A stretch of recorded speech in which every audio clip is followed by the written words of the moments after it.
So you were all recruited for your various talents by the Caduceus organization, a humanitarian organization that provides medical assistance to people in need all over the world. In the war-torn jungles of Bolivia, you were initially assigned to escort a caravan of medical staff and supplies to an aid camp. En route, the expedition leader was killed in an ambush, after which you learned that you were sent there for an altogether different reason. Your true purpose, it turns out, was to search out an ancient temple and therein recover a living mummy. You encountered and fought strange amorphous creatures, serpent people in the guise of Bolivian soldiers, and finally a giant snake guardian the size of a subway train before recovering the seemingly comatose form of an ancient serpent woman called Tyrannish. Back at Caduceus headquarters, the Meadham building in New York, the true purpose of the organization was revealed to you. Caduceus is fighting a war of its own, a war against an evil race of serpent people, specifically a terrorist group who call themselves the IMT. Caduceus believes the IMT are trying to enact a plan to wipe out humanity and restore their race as the true rulers of this planet. Agreeing to join the cause, you were sent to seek the source of a terrible disease called the Yellow Death that was devastating a remote area of North Borneo, and to learn if the IMT were somehow involved in this occurrence. There you found the disease running rampant within the quarantine zone, another dimension of reality bleeding into our own, bringing with it strange vegetation and deadly creatures. In the mountains, you found the remains of an ancient yet technologically advanced and still functioning serpent person outpost, the apparent source of the dimensional intrusion. To make matters worse, a bomb constructed using serpent person technology known as a Haftarang device had been sent by Caduceus to sterilize the area as a last resort, and had accidentally been activated. A desperate attempt to save innocent people from being vaporized in the detonation failed, and only by some miracle of fate did you all manage to survive yourselves. The blast decimated the area for miles around, turned the very landscape to glass, wiping out both the dimensional intrusion and the disease for the price of a mere few hundred lives. Returning once more to New York, you were all placed in quarantine by Caduceus. Both Vincent and Jamie were discovered to be terminally infected with the Yellow Death, but Caduceus offered a means of saving their lives, a hybridization program blending their DNA with that of serpent people who are immune to the Yellow Death. There was also the revelation that Karina and Alfie's DNA was already undergoing a similar transformation, seemingly as a result of being struck by a strange energy beam in the temple in Bolivia. Only Randall remains untainted by serpent person DNA. Shortly after this, Alfie received a classified Caduceus document delivered by some unknown person within Caduceus. The information therein suggests that there are even more secrets within the organization. This suspicion led to a perhaps ill-conceived raid on the Meadham estate in upstate New York. This perhaps left you with more questions than answers, and the less said about proceedings there, the better.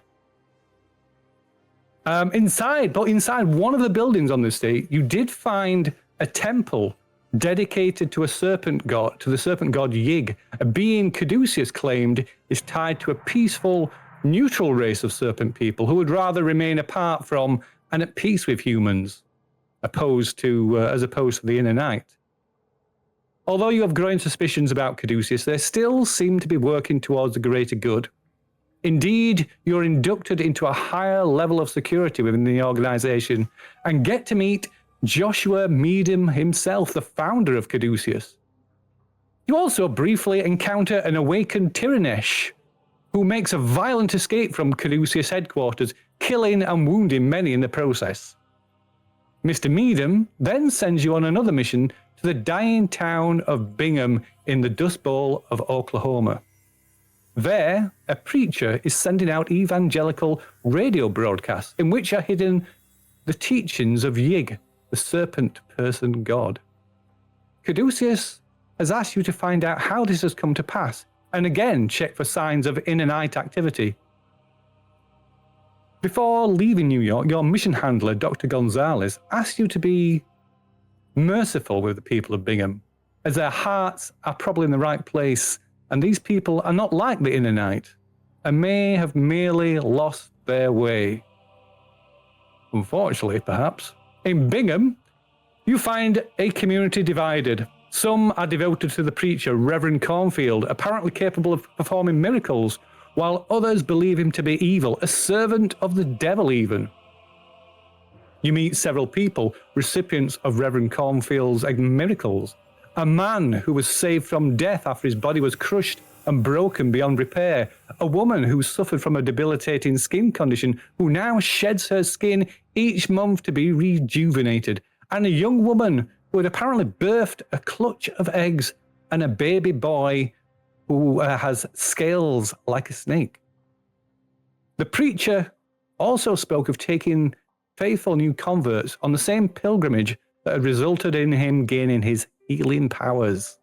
But before this journey of faith could take place, tensions within the community reached boiling point. Two young dissenters, Gregory Shaw and Susie Schaumbaum, burned down the Reverend's church. Bill Schaumbaum is arrested for the fire, but Alfie manages to break him out of the jail. Later, Gregory and Susan are found and brought before the Reverend, who sought to test their faith by forcing venomous rattlesnakes upon them. But at the last minute, there's a crack of a rifle shot and the Reverend falls dead from a bullet to the head. Panic and confusion spread amongst the populace. The sheriff sets out to round up those he deemed responsible, intent on carrying out harsh justice. The Reverend's assassin, Hilliard Fowler, escapes from Bingham by train. In the confusion, Alfie whisks away Susie and Gregory and tries to convince them to leave town, but Susie refuses to leave without her parents, and she heads to the family home with Gregory in pursuit. Meanwhile, at Reverend Cornfield's house, Randy and Vinny confirm that the dead Reverend is in fact human, despite suspicions of him being otherwise, and take the Reverend's Bible and a map of the surrounding area marked with possible points of interest. They then decide to hide the body in the cellar of a nearby abandoned house, for reasons best known themselves. Meanwhile, Karina and Jamie return to the Shaw residence, where Karina tricks Peggy Shaw into opening the door with the use of ventriloquism. Jamie uses the distraction to sneak into the house and steal an egg and check on the snake baby in the upstairs room, the sight of which sends Karina, who is already insane, into a violent bout of madness, viciously beating the poor Peggy to a bloody, unconscious pulp, while Jamie flees into town carrying the snake baby. Karina finally comes to her senses and makes her way back to the hotel. Jamie later returns the screaming baby to the house and steals the rest of the eggs before heading back to the hotel herself. Eventually, everyone returns to the hotel. In a panic, Vinny and Randy attempt to smash the eggs, but I believe they were stopped from doing so after a bit of a scuffle in the hotel room.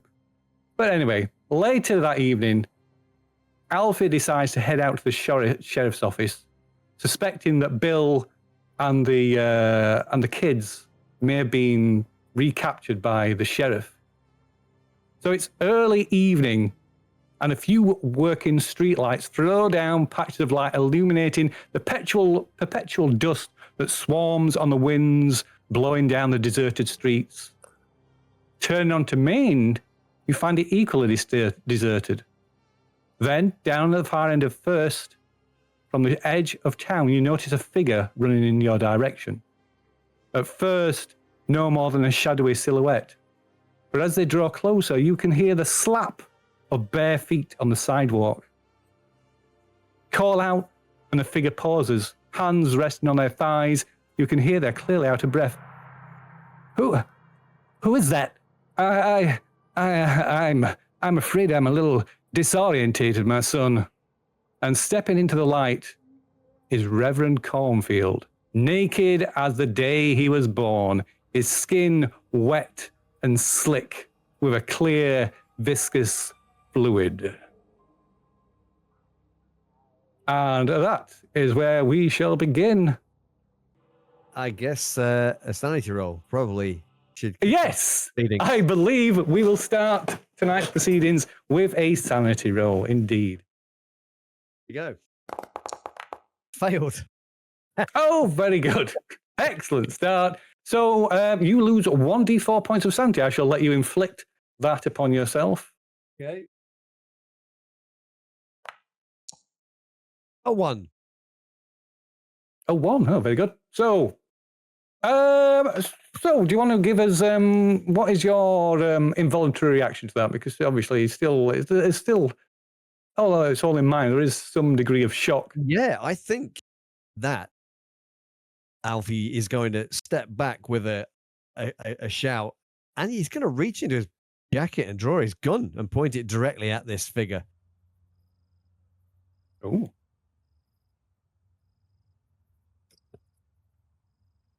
Are you saying anything? And yeah, it's more a kind of a what? How? Well, what do you mean, my son? Do we know each other? You're dead. You're dead. I saw you dead.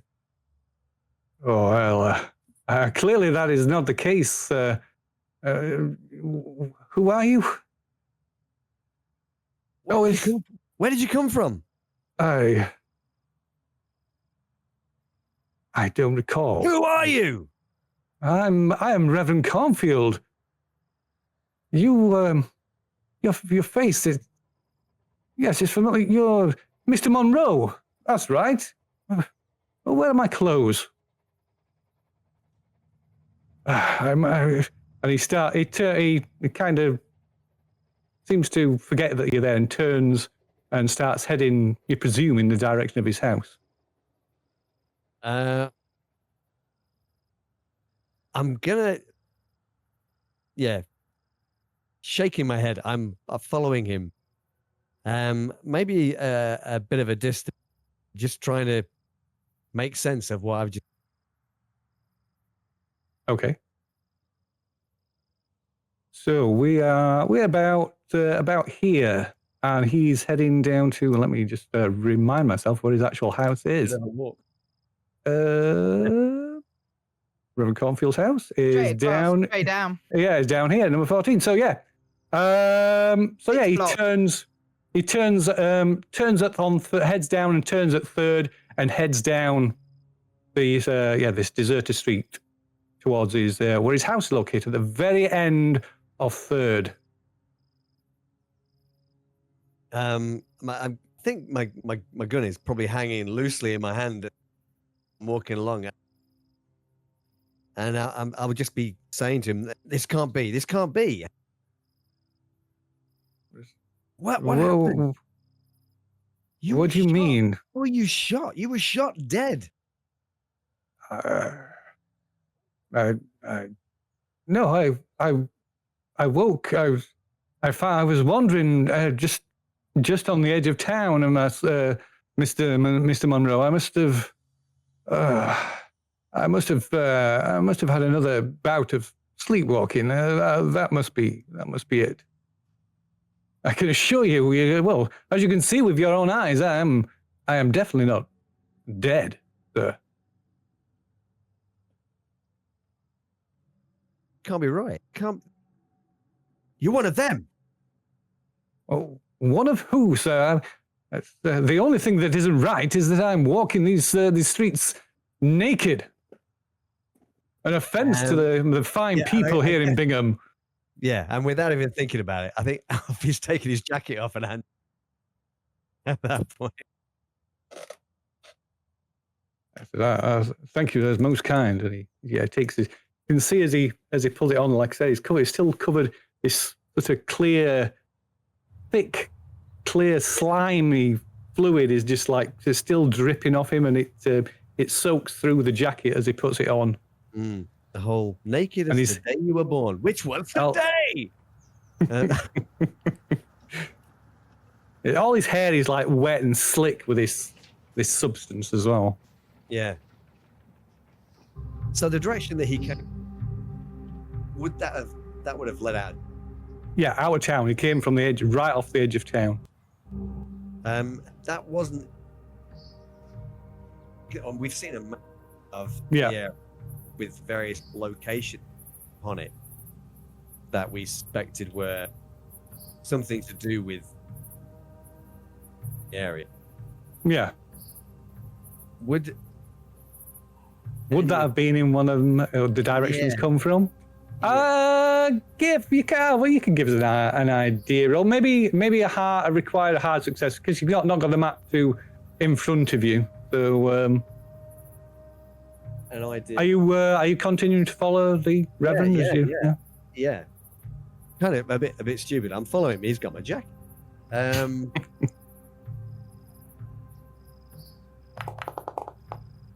Jeez. Oh no. No. I'd just be asking him questions. When did you first become aware of where you were?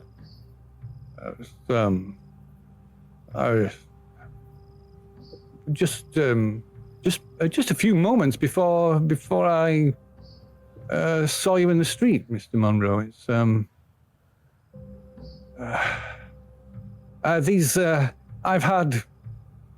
I've suffered from these blackouts for some time now. Blackout. Well, that's an interesting way of putting it. I believe the doctor said it may be an after effect of my exposure to the elements when I was lost in the wilderness before I had my revelation.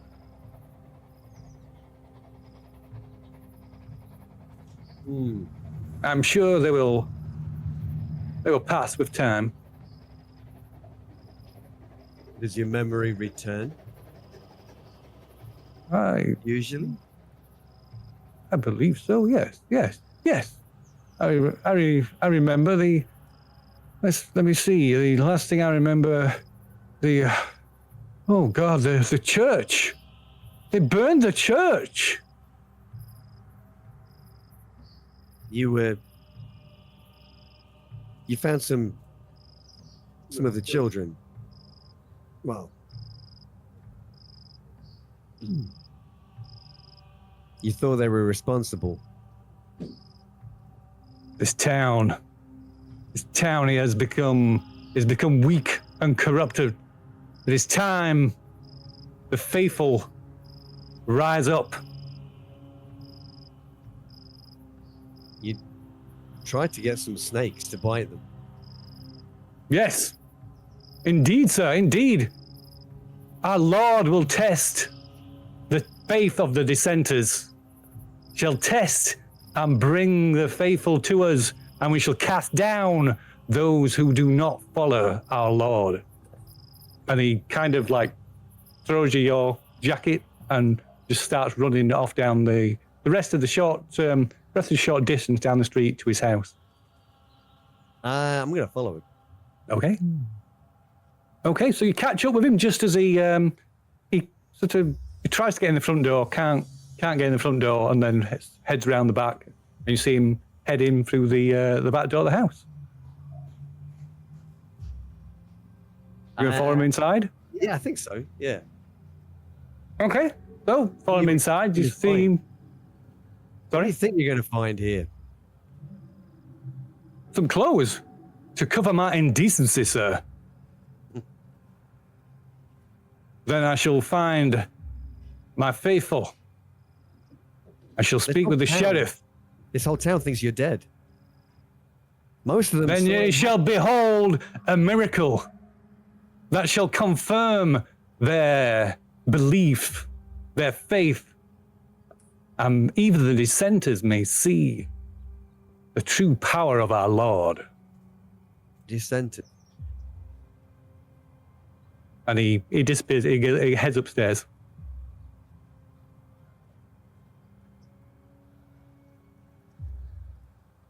We could try something. We could test a little scientific experiment. Oh, what's that? Shoot him. I thought he was supposed to wait 3 days before he came back. So you can hear him moving about upstairs. Okay. I mean, we've searched it many times, haven't we? Yeah, they didn't find anything really of interest. The only things that perhaps of interest was his Bible and that map. And I think the only issue we've got now is, of course, that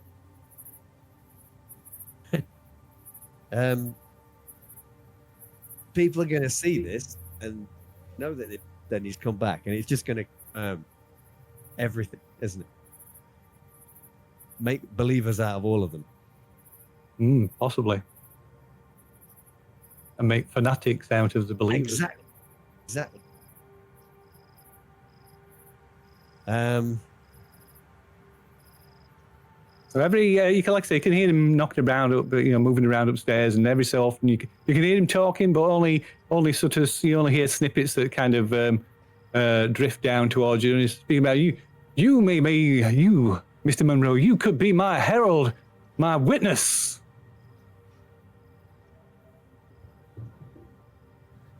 Where's your Bible? Did we took the, didn't we? Yeah. Okay. So I'm not going to draw it. No, the got it. It was the map and the Bible that was taken, wasn't it? Yeah, it was indeed. That sounds like a great idea, Reverend. Maybe. I mean, I don't know if I'm worthy. All are worthy before the eyes of the Lord. You just have to accept him. Put your faith in the Lord. And he's saying this as he's coming down the stairs, adjusting his shirt and his jacket. Still, you can still see sort of wet patches where this substance is leaked through. Staining his shirt, the white shirt he's wearing, and this jacket, and the trousers.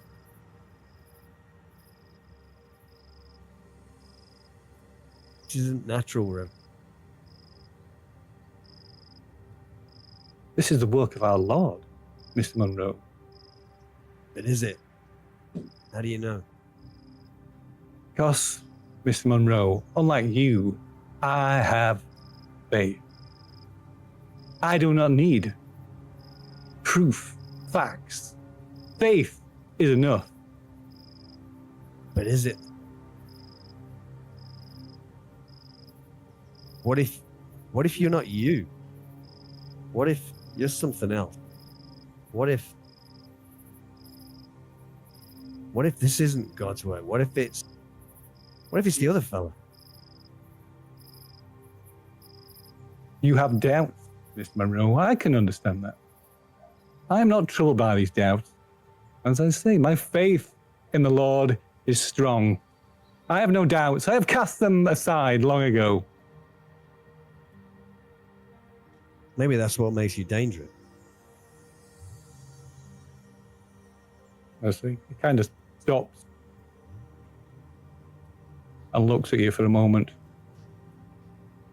And then taking you by the arm, leading you back out of the house. Says, I pity you, Mr. Monroe. I really do. And he closes the door and he heads off in the direction of the sheriff's office.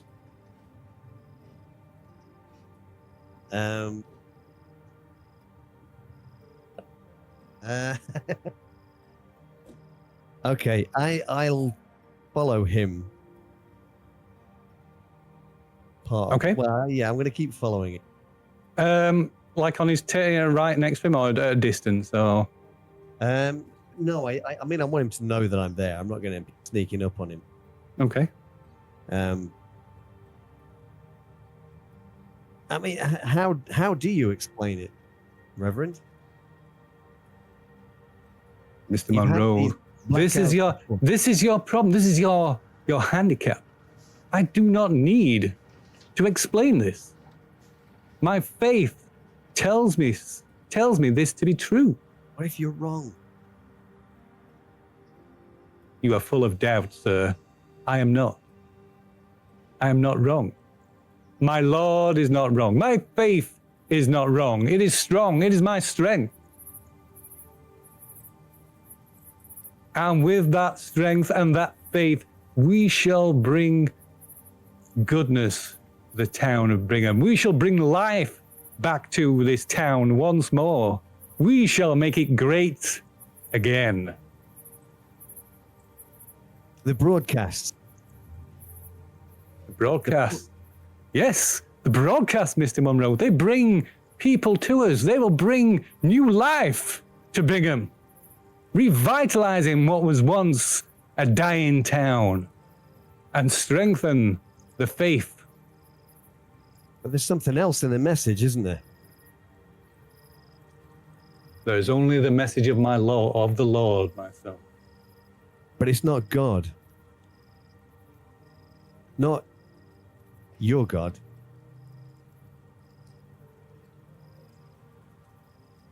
It is my glory. It is the Lord in heaven, Mr. Monroe. The Lord in heaven is not a serpent. You know who All that is. serpents are just God's creatures. They are being misrepresented. Have you not listened to my sermon, Mr. Monroe? I have, but I've read The serpents Bible are being also. cast down. The Bible, this Bible that sits on the pews of every church throughout this fine country, corrupts and misleads the minds of the people. They An must be angel was- re-educated. An angel was cast down also, Reverend. So saith this corrupt book. But the Lord has told me the truth. You will not dissuade me or turn me from my path. Perhaps it is you who are a servant of this other that you speak of.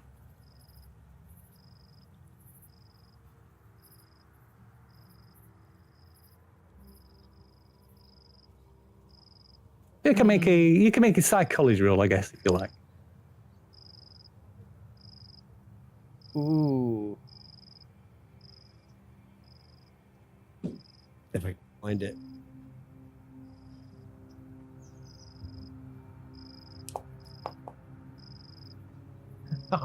Yay. I'm gonna spend.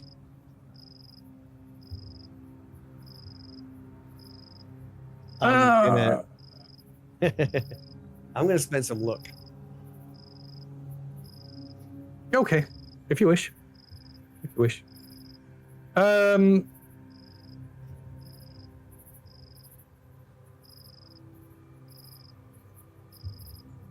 So it's clear to you that the Reverend's conviction Yeah. is unshakable. Rightly or wrongly, deluded or not, he believes in what he's telling you. Mm. And with men of faith, as with all men of faith, there's little chance to reason with them. No, that's true. So I guess I have to give that. I'll just leave him. Shaking Okay. head, stepping away from him. You're insane. Think of my sermon, Mr. Monroe. Think of my sermon. Think of my words. The chaff will be sorted and cast down.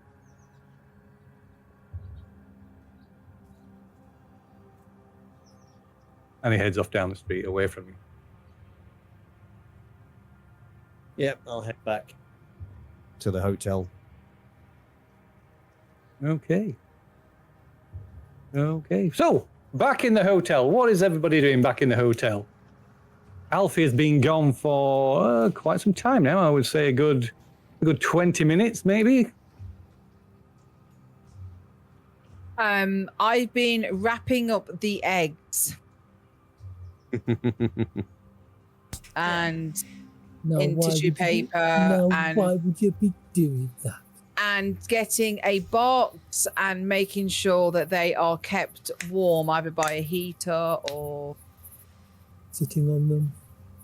so yes. So are you all just congregating in one room? We were in one room. Yes, you were. So I'm just going to be concentrating on that, and I'm actually, I actually will turn green and say, "Do you think we ought to go back, check that woman? You know, I don't think I should go back. I don't think she'll be willing to speak to us. Oh no, I don't think we can speak to her. I did steal her eggs.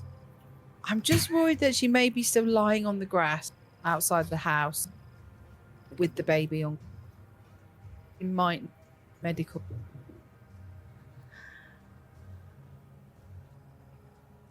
So I just feel that if she's unconscious and the baby's there, and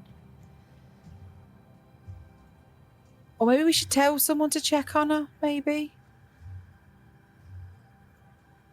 It's just, you know, it's the kind and considerate and compassionate thing to do would be to check that that person is well. Or I mean, I for one do not want to go back. okay, maybe I will go. It's an inn, isn't it? Like an inn, hotel-y thing. It's no. This kind of it's called a hotel, but it's more like a boarding house. So there's like a there's no reception or anything like that. It's kind of just a normal house. The front room is maybe bigger than a normal the front room of a normal house. So it's like a large dining area for the guests. But beyond that, there's the rest of it's just and there's a guest rooms upstairs. But it's beyond that, it's more or less like a normal house. So it's not like I could go downstairs and sort of say, oh, you know, to the reception. There's no reception. I mean, the owners, they have their private rooms in the downstairs part of the house, at the back of the house. It is only 7:20 in the evening, so it's only early evening. So it may be that I'm going to wander downstairs and knock on the door. Just remind me, what's that girl's name? Tony Beats. Pulp. Are you going to go tell them that she got beaten up and you left them? That was Peggy Shaw. Peggy Shaw. Okay, Mrs. Peggy Shaw. Where's the hotel? And and it's Delbert and Rosemary Adams of the owners of the hotel. Okay, so possibly more Rosemary than Delbert. Okay, I'm going to wander downstairs and just knock on their door. Okay, so you can knock on the door of their private rooms, and there's the door opens after a moment, and you see Rosemary. Hello, Rosemary. I'm awfully sorry to disturb you. Is everything all right, Mrs. Yes, absolutely fine. Everything's wonderful. Things coming on. There was a little commotion earlier. There was. And during the commotion, as we were coming home, I noticed that Peggy, do you know the lady Peggy Shaw lives? Do you recall? Do you know her from now? Yeah, I know Peggy. Well, as we were rushing down in all the commotion, I wasn't able to stop because obviously we were very busy and lots of things. But she took ill at the side of the path as we were going by her house. We checked she was okay, and she was okay at the time. But I just wondered if you could pass a message on to somebody to go and do a check. So we can do a check on her. Well, I suppose, Miss Moore, if you're concerned, I suppose I could phone the sheriff.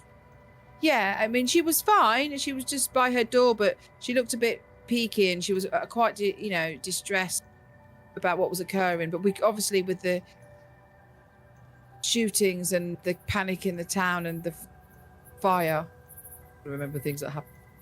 It was all very confused, and we just sort of said, we just checked. She said she was okay, but it's been preying on my conscience. In God's name, that I just would feel better that. How long ago was this, Miss Moore? You mean you're preying on your conscience? You've been here back at the hotel for quite some time. Yes, I know, but we had some stuff to do, and by the time we got back, and I just, with all the panic and everything, and the shock myself, I had to sort of sit down, and then when I sat down, it just suddenly occurred to me after I gained my senses of the shock of the fire and witnessing that shooting. While you're talking to her, she turns around and says, Dilbert, you phone the sheriff! And Peggy Shaw, Miss Moore says Peggy Shaw, she's in some distress. You phone the sheriff! Okay, I won't disturb you any longer. I just wanted to... Well, just a moment, Miss Moore. The sheriff may want to speak to you. What do you know? I'll be upstairs. Well, just be a moment. Dilbert, are you on the phone? Yes, dear. It's just put me through. I'll be just one moment, dear. I'm beginning to regret this. What's somebody else doing upstairs? Not digging herself a grave, probably. I'm peeking through the curtains, looking to see if Alfie's coming back yet. Okay, are you still in the room? I'm not sure whose room it was, but are you gone back to your own room, or are you? I am still in air quotes the room. The room, yeah. While they are wrapping the eggs every so often, I just. So just to clear. Myself. Just to clear that up, whose room is it? Whose room do we think it is? I think it was Jamie's. Yeah. Okay. Fair enough. I say something American, Italian like. I didn't ken while you didn't understand. I think every now and again I will be checking on the eggs, turning them ever so slightly and moving them closer, taking them further away. And once I think that I can trust. It depends how long Jamie's gonna go away for though. Longer than I've hoped for, by the sounds of it. About 20 years. 10 years, yeah. He's not gone out for the milk, has he? But yeah, I think as she's with the eggs, turning them and checking they're not too hot or whatever, I think Karina will head back to her room.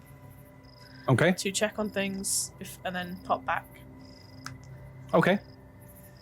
So what was Vinny doing? Did you say? Sorry. He's standing by the window, peeking through the curtains, looking to see if Alfie's coming back. Okay. So looking outside, the streets are deserted, which isn't unusual for Bingham.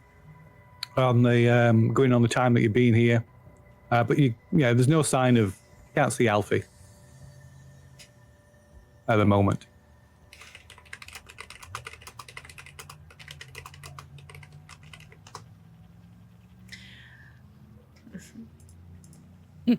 How long has Alfie been gone so far? About 25 minutes or so. Randall suggests perhaps going out and looking for Alfie, just in case he's fallen foul of the sheriff. Just in case he's discovered an endangered species. Yeah, but I'm concerned that Alfie may be an endangered species. Like the greater winged throttleback, which is sometimes found in these locations and is so incredibly rare, it's thought there may only be one left, and he doesn't want Alfie to stamp on it before he gets a chance to shoot. Indeed, but so he suggests that you, Vinny, accompany him to try and find Alfie. You've formed quite a strong bond over the past few months, so or do you? No, didn't- Vinny nods and pulls on, grabs his coat, pulls it over Okay. himself, and heads out the door. Okay. Give one last look at this box of eggs. Radio. You can. Well, no. You make a roll. So the pair of you head downstairs, and as you reach the hallway, you catch sight of Jamie stood at the door, outside the door of the Adams parlor at the back of the house. You can give me a listen roll though. One listener roll. One listen roll. Oh, opposed. It doesn't have to be worse. It should be Why opposed. they oppose it? I have no idea. Why is it even saying it's me? Let's try that again. There we go. Nope, Okay. 97. I Wow. blew that. No, not good. That was a library use roll. That was no good here anyway. Oh, for God's sake! Oh, that's library use. Let me just make this code sheet a bit bigger. Yeah. There we go. Listen. Oh, look at that. That's much better. Fortunately, I blew that one as well, so it wasn't cheating. Not quite as But- badly though. No, at least it wasn't a fumble. Right. So yeah, you just you glance and you see him, and you just head out the door. Yeah. So where are you going? Where are you going, Vinny? Where are you and Randall going? I'm following Randall. Okay, you're following Randall. Let's see. It's his Actually, idea. Phil- Where are we? Randall. Randall is going to head towards the sheriff's office then. Yeah. I just thought, Alfie, I was going back to the hotel. I think Alfie's going to go to the bar. To the We haven't got bar. a bar. Yeah, not the bar in the hotel. Oh, There is right. no bar in the hotel, but It's the across the pub where station. all the dissenters hang out. Okay, I think you can Oh.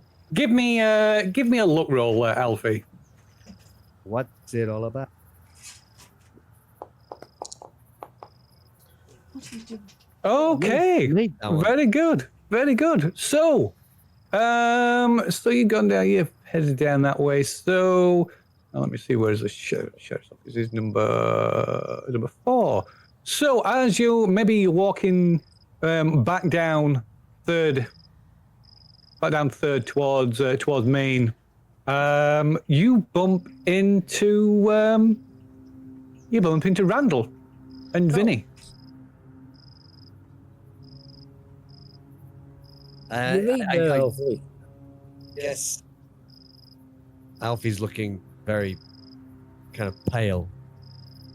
He's holding his jacket. Well, he's dragging it along the floor behind him at this point. And when I look up, I it's like I barely notice or recognize you for a second. You're right there, man.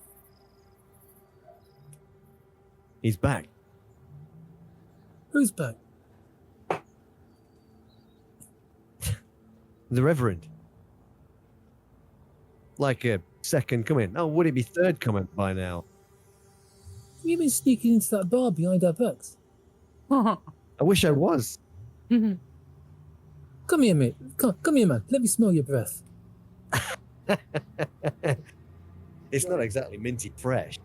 Offers you a mint.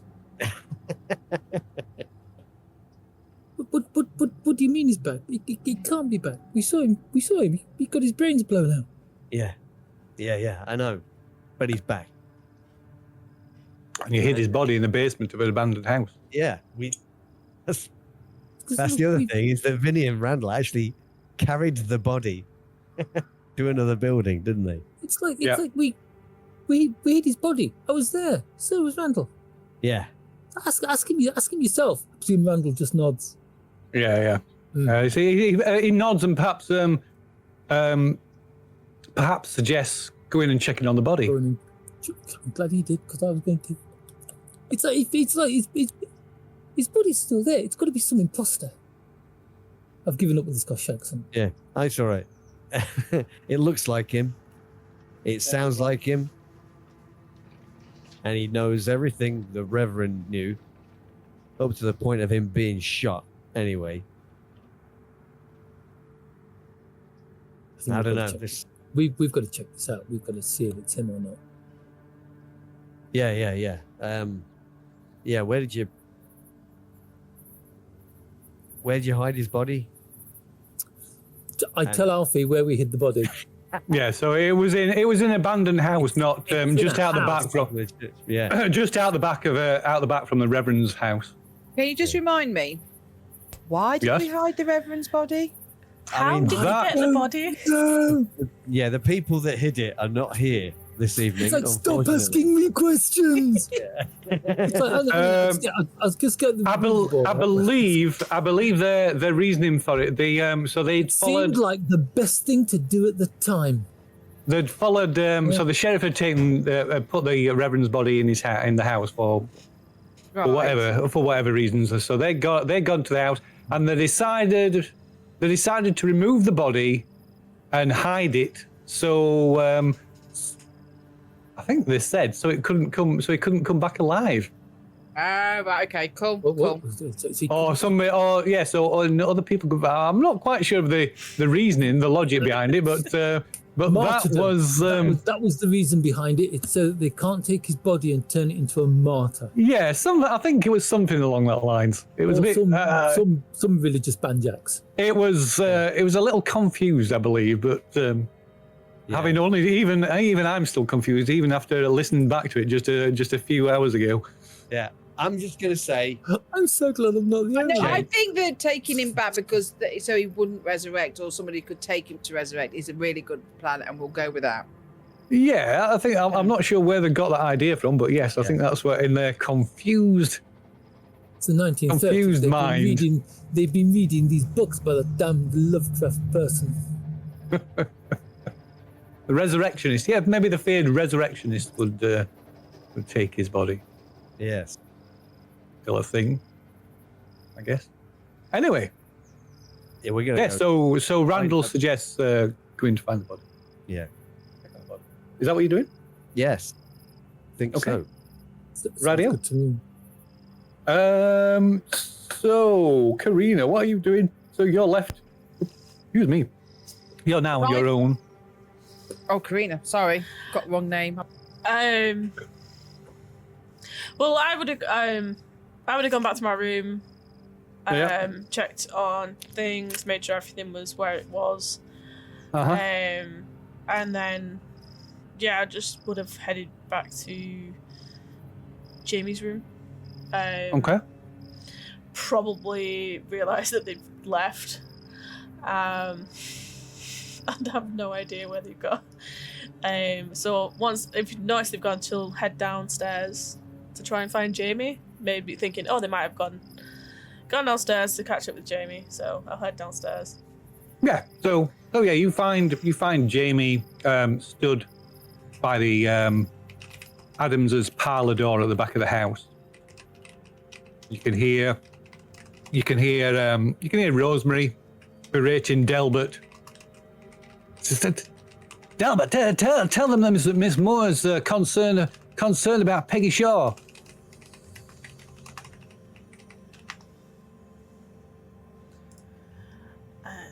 I'll just creep up to behind James. Like, what are you doing? What's going on?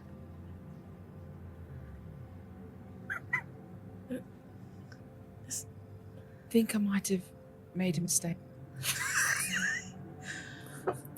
What do you mean? Well, I just thought I was concerned and it was playing on me.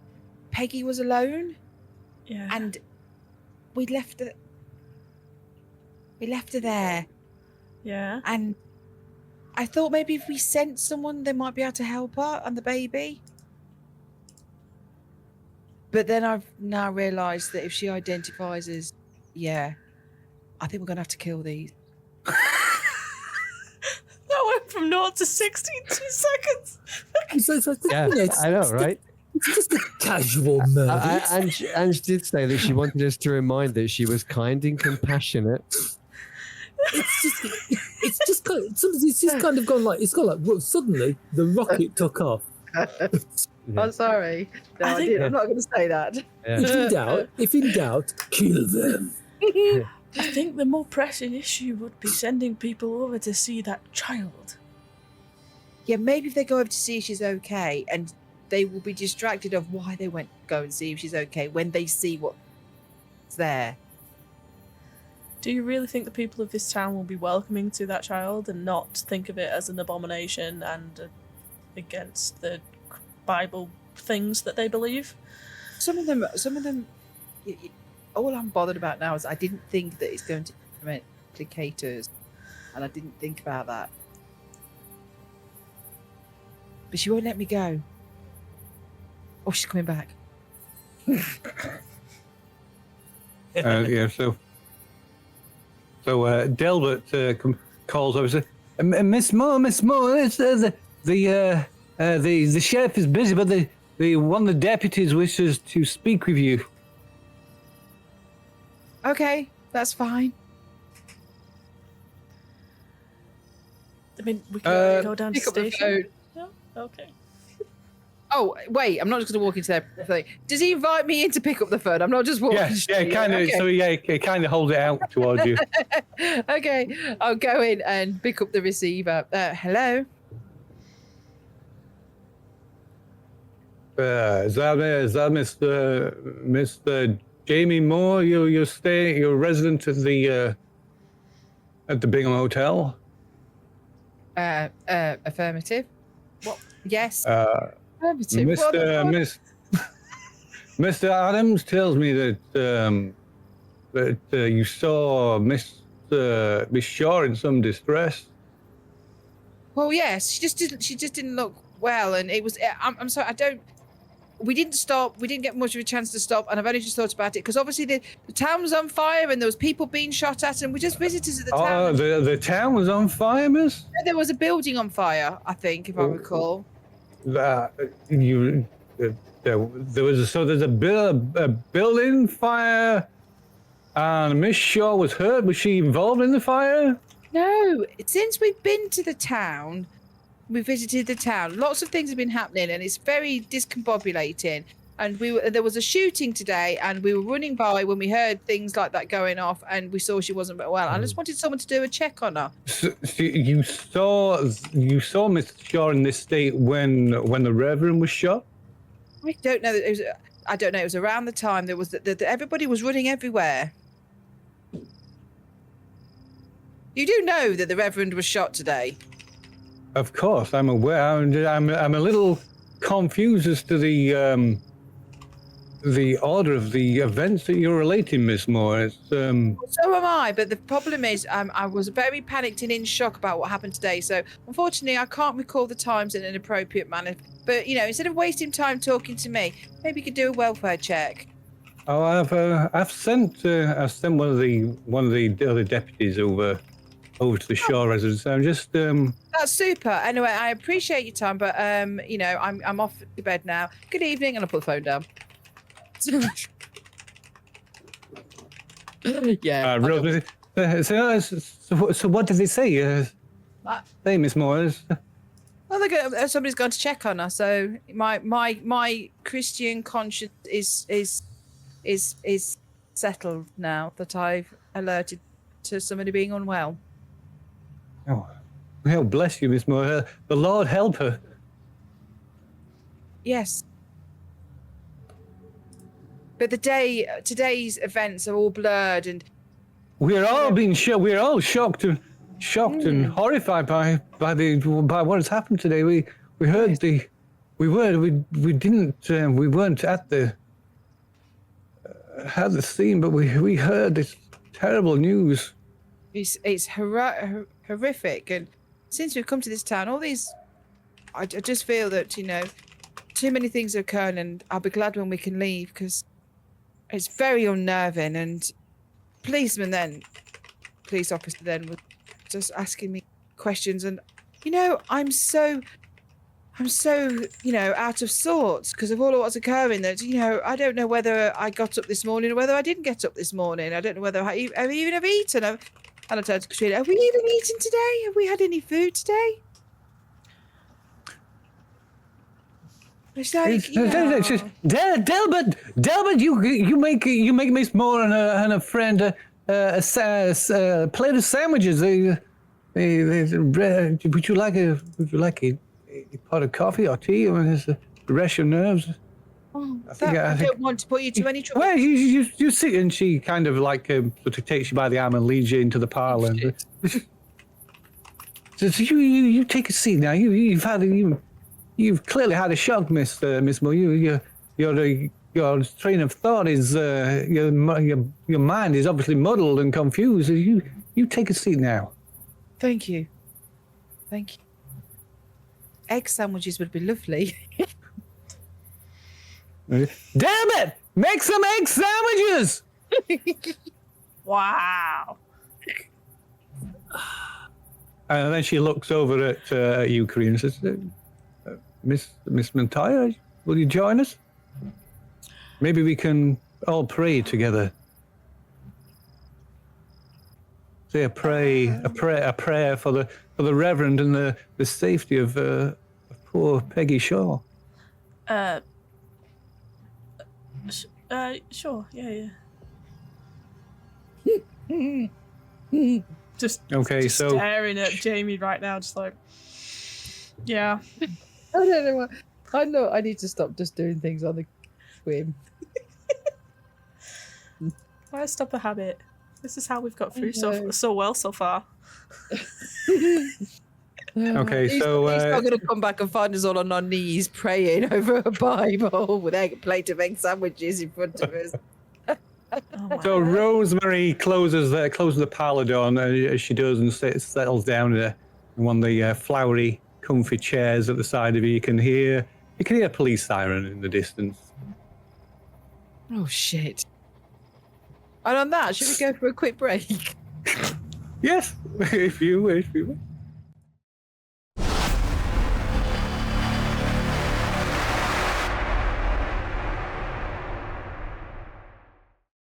So shall we see what Randall, Alfie, and Vinny That's find? the best idea.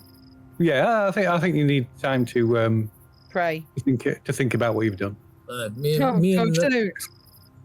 Randy guide Alfie to the house where we hid the body of the Reverend. Yeah. So it's easy to it's easy to get in. It's an abandoned house. You make way. Just in case there's something untoward under there, I'm going to put my brass knuckles on first. Okay. Just in case. We'll assume you've got a got a flashlight with you, perhaps. I'll be kind. We'll assume that. Well, I'll be kind. Randy's got one hidden in his pocket. He always keeps them there. Oh, he always carries a flashlight. Just as a surprise for the ladies. So you make your way down to the basement, where you left Reverend Cornfield's body wrapped and bound in the bed sheet. Mm. And you cast a light around the basement, and there it is, laid on the floor. But there's something odd about the shape. The shape looks wrong. The bindings are loose. And it looks maybe shorter or crumpled.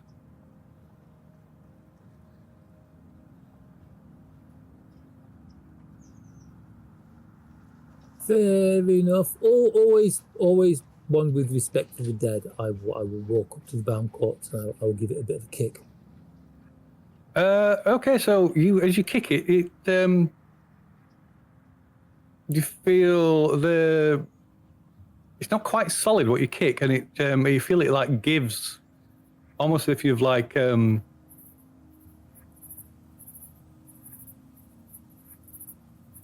almost as if you kick some like something dry and hard. And it, no, this can't be right. It's only a few hours since we brought him down here, and he was it was a perfectly normal corpse when we brought it down here. I'll start undoing the bindings. Okay. Carefully, and Okay. I'll peel the covers back and just take a quick peek inside to see what's in there. So what you find is a dry, desiccated husk that barely resembles a body.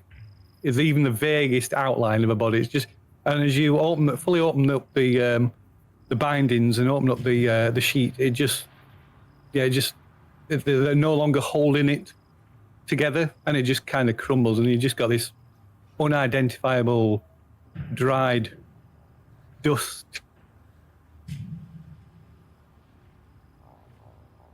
Some of it's like crumbled away, just like they're just dust, and then there's other in clumps like these.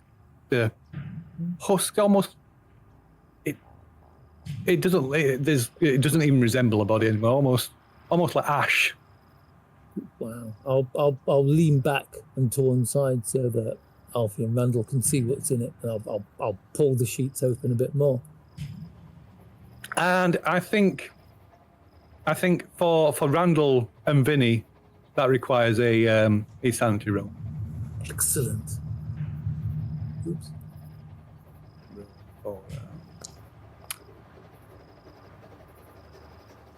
Oh, it's a fail. Okay, so you lose a point of point of sanity. Yeah, you lose a point of sanity for that. That's just the one. Just the one. Randall's okay though. Well, he is a man of iron. He's a man of the world. He's seen many strange things, and probably in Got them dead. If you ever needed a man to kill a couple of poor, hotel owners, he's definitely the man for it. Only if they were the last of their kind. Yeah. There's too many hotel owners for it to be. Hotel owners on Earth, then yeah, they should be worried. But it's not a challenge at the moment. But yeah, there's no body.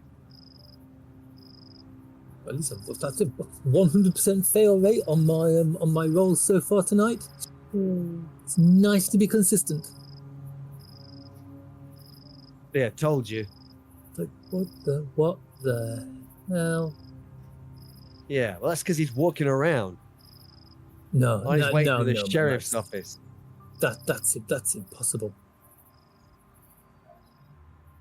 It's like It's not impossible, just highly improbable. We saw it with our own eyes. He took a bullet to the back of the head. It blew the front of his skull out.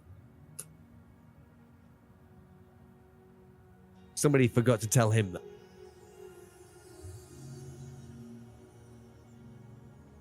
Problem is, with everybody in the town saw it happen, saw him die. They're all going to see him now, wandering around like the Messiah. What the hell do you think is going to happen now? I reckon there's going to be a riot.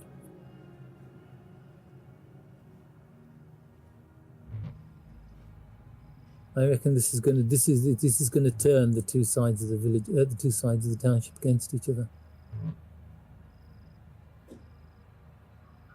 Maybe it'll convince everybody else. While I'm talking, I'll bundle the sheet up, and I'll tie the rope around the top of it like a sack and just throw it into one of the corners. Okay.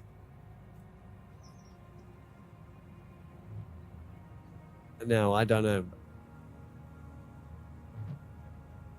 Was it Schoenbach? That was the dad's Bill Schaumbaum. Bill Schaumbaum. He was he was kind of the spokesman of the Yeah, we kind of broke him out of prison, didn't we? He's gone back in. You clubbed the deputy unconscious. I may have done that. Oh, we're gonna have to kill him as well. How? No, we don't, because he was asleep. He didn't know. Yeah, that was done. Yeah, that was done with some amount of stealth. Wakes up black and blue. Oh, I've slept funny. Oh. Good. Oh dang. Now we know that two kids were. Well, the daughter Yeah, so the last time you saw them, they were heading back to the house, Jambon house.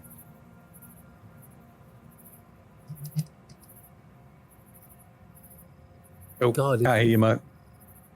Sorry, we saw the sheriff arrive at the farmhouse then, didn't we? You saw the sheriff's car heading up that way. Yeah, I think you'd assumed, which is why you'd headed out, with the intention of going to the checking the sheriff's office rather. Yeah. Just before you If I was encountered distracted. the Reverend. Yes. Of course, So the Reverend has now gone to The the Reverend sheriff's was office. going to the sheriff's office to report his own murder, probably. I'm actually quite interested to see how the people actually react to the fact that everybody saw him get his brains blown out, but he's back. Well, I think we know how they're going to react. They're going to double down on this whole. Do we need to get those kids out of here? We do. But they might. I was going back to the sheriff's office. That's where I was. I was going to see if they were there. Somebody needs to get them out of town because they're not going to go by themselves. We need to find them. I'm going to go back to the sheriff's office and see if they're there. I'll come with you, but I'll stay at a safe distance because me and that sheriff don't exactly get on. No, that's right. Okay. Right. So you head down back across town. You just going to head straight down Third. Yeah. I think speed is at the end. I think here. So keeping an eye. The on most it. direct route. Okay. Is there anything happening on Third? Does it look like news? No, the town. Miraculous resurrection has started spreading yet? No, the town is still quiet. Streets still deserted. You maybe see the odd. I mean, like I said before, most of the houses and properties are abandoned. So even like on a street like this, it runs the entire length of the town, but a good number of the houses and properties are just empty. But perhaps you do see, maybe somebody looking from behind the curtains of a window, an upstairs window, or maybe stood or sat on the porch, and you can hear the sound of a siren, although it's moving away from. It appears to be moving away from you. Does worry me. By the time you reach Main and look around the corner towards the sheriff office, there's no patrol cars parked outside. You can see the lights from the front office shining out onto the sidewalk. But there's no sign of anybody about outside. Okay. I'm just going to walk straight into the sheriff's office, I think. Okay. I don't think you're going to hide. Am I wearing a jacket with a good collar? Because if so, I'm just going to like roll the collar up, and if I'm wearing a hat, pull my hat down and just kind of like lurk under one of the street lamps and try and look as innocent as possible. Okay. Just in case anything happens in the sheriff's office, because then I can be in there like a shot. Okay. I imagine Randall probably accompanies Alfie, unless he tells him otherwise. No, I don't. Randall is under any suspicion. Quite the reverse. I think the Reverend is quite taken with. Yes. So as you come round to the front of the sheriff's office, you can see, you can quite clearly see inside into the front office. There's a single deputy behind the desk. He's not asleep. No, he's not asleep. He's not, and it's not the same one that you clubbed unconscious earlier. No. Okay.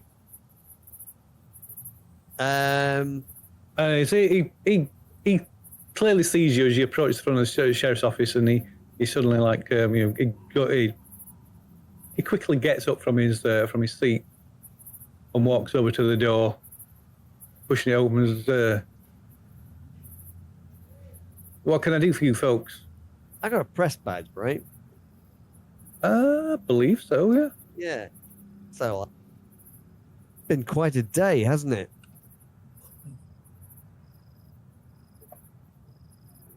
He just looks at you. He doesn't answer. Just looks at you.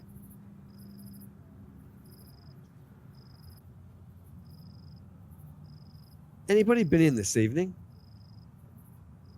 Anybody been in this evening? Well, what do you mean? Anybody unexpected, shall we say?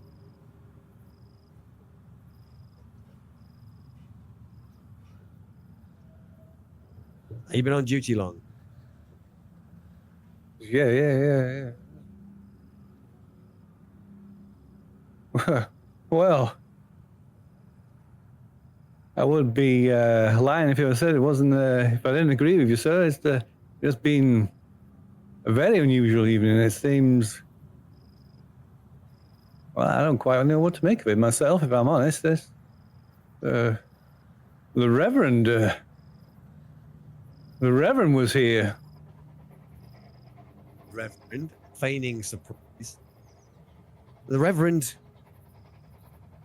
I mean, yeah, the Reverend, but I heard he'd been shot. Were you not there? No, I was out running an errand for the sheriff. He's got me guarding these suspects. The sheriff and the rest of the men, they're out now rounding up the rest. Suspect. For the I guess the attempted murder of the Reverend Caulfield. attempted murder? Well, It's going to be a difficult one to stick, isn't it? That. I don't know. I don't know where that's, sir. I do what the sheriff tells me to do. There were plenty enough witnesses to say that Reverend was shot. I guess the bullet must have just grazed him rather than maybe all the blood. There was a lot of blood, and people thought it was worse than it was, and. Yeah. Well, hell, it must have been. I see the man right just a moment ago. It's Yeah, and I'm sure his injury was bandaged. If there was that much blood, right? It must have been. I guess he'd just taken a trip to the nearest hospital or something. he kind of sort of like frowns and scratches his head. Well, yeah, maybe so. I mean, it was some time since, but I don't know. I don't. Like I say, I follow the sheriff's orders. Yeah.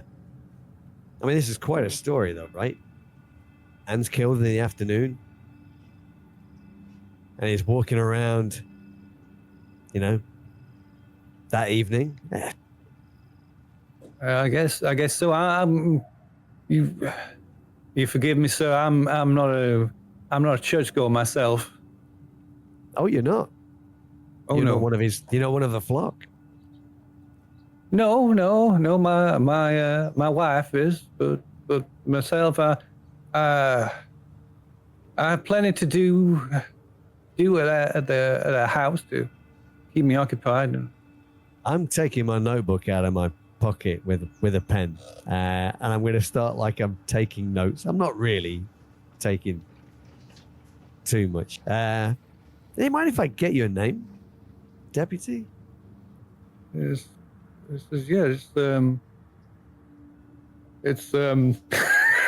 Yeah, you just don't have to tell me. It's Paul Suffolk, sir. Paul Suffolk. I mean, he's not reluctant to give me the name, or No, he seems.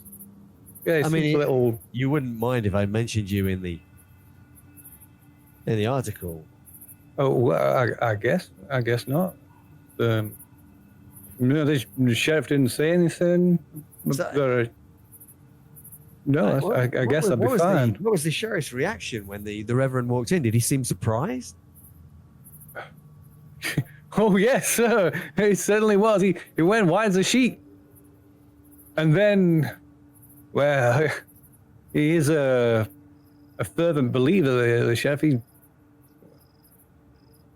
I think I'd be a little embarrassed if it was myself, but the sheriff just fell to his knees, almost wept. Writing stuff down, just taking notes as if, yeah. So, who do we have as suspects for this this crime that didn't take place? Well, the sheriff says these conspirators, they're calling them dissenters, I guess. I don't. Dissenters? They conspirators, dissenters. They say they were plotting against the reverend and plotting against the people of Bingham. Plotting against? I mean, That's what the sheriff says. kind of an interesting turn of phrase, isn't it? It's, Well, as I say, I do what the sheriff tells me. yeah, I value my job. Yeah, don't worry. I'll make sure I write that down in my. But we got the well. In fact, give me a social role of your choice. Not fast talk, but I'll accept something else. Okay. I mean, I would say charm. Well, I will accept. I don't know if I'm trying to. Well, I'll let you decide. I mean, you're being friendly towards him, aren't you? Not. I am. Yeah. I mean, charm doesn't necessarily mean you're trying to negotiate a agreement to proceed to the bedroom, does it? No, I'm just trying to make him think that I'm. On his side. Yeah. Yeah. Okay. That's quite handy because I get special bonuses for that being. You do indeed. Being awesome, being mad. Is it one bonus dice that I get for that? I believe so. Without checking your sheet, I believe it is. I know I've written it down somewhere. It would be somewhere. Is it in? Smooth talker. It's in traits. Get a bonus die. The charm rolls. Right, let's go for it. See what. Rolled off. That's good enough. Yes, a regular success is fine. Regular success. To be honest, the higher level of success wouldn't have made any difference. So this is he hesitates for a moment. Well, I guess it's it's the sheriff didn't say anything, so I guess it's okay to say they got Bill Schoenbaum and his daughter and Gregory Shaw in the cells out back. The sheriff and the rest of the men are there. They're headed out to the Deer Saloon to round up some more of these conspirators. You know, if the sheriff has evidence that there's some kind of conspiracy going on. Well, I like I say, sir. The sheriff knows what he's doing. I follow his orders. I mean, I'm just wondering. You'd have to talk to the sheriff about that one. Yeah, that's great, but he's not here right now. But he's not. I would assume it won't be long before he returns. I just wondered. This is the sheriff. He seemed to think that the Reverend was dead too. I don't know, sir. Like I say, I wasn't there. I can only when the Reverend came in. That would have just been something that he'd do normally. Well, yeah. Have you seen the sheriff get down on his knees every time the Reverend walked into the? Well, I can see what you're saying there. But I guess it kind of makes sense. I don't know. So I like I said, I wasn't there. I don't really know. I just follow orders. Yeah. I like my job. I have a wife and got a young girl. I don't like to make waves, sir. It's I do my best to do right by the people, by the folks of Bingham, and How do you know whether you're doing right by them, Mr. Suffolk? I trust the sheriff's judgment, sir. The sheriff is a good man, a respected member of the community.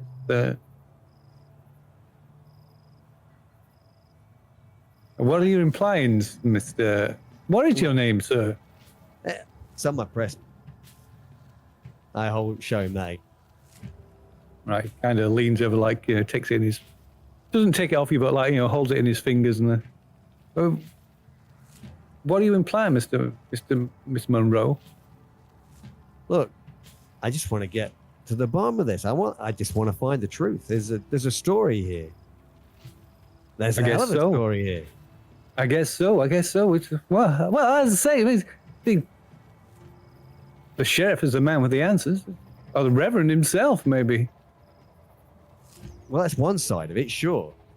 If you care to take a seat, I'm sure it won't be long before he returns.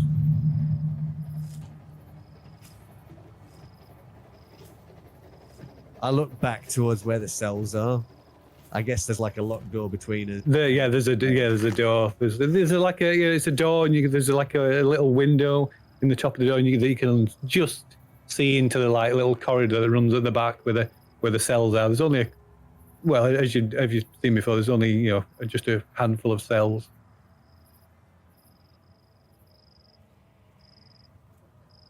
Look, I know this is a long shot, but there's one hell of a story. If you go back there and speak to those people, that will be a persuade roll, I think. that would definitely be, wouldn't it?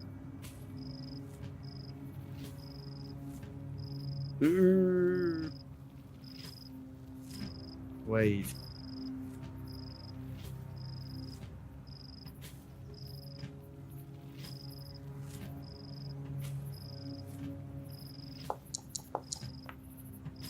Yeah, you shit. And you know you are. Yeah. Listen, I'm afraid the sheriff has explicitly stated that no one can see the prisoners. Yeah, that makes sense. Yeah. But like I say, you're welcome to wait, Mr. Monroe. Or maybe one of the other deputies. Some of the other deputies. Maybe they should be back soon. I think Jonesy. I believe he was present when at the so-called shooting. They just headed over to the Bingham Hotel. The hotel. Yes, they. Something happened over at the hotel. I don't know. The sheriff got a call from the hotel just before he set off. But sent one of the deputies over.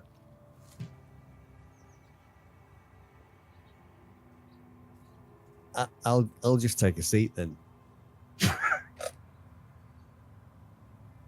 Oh wow.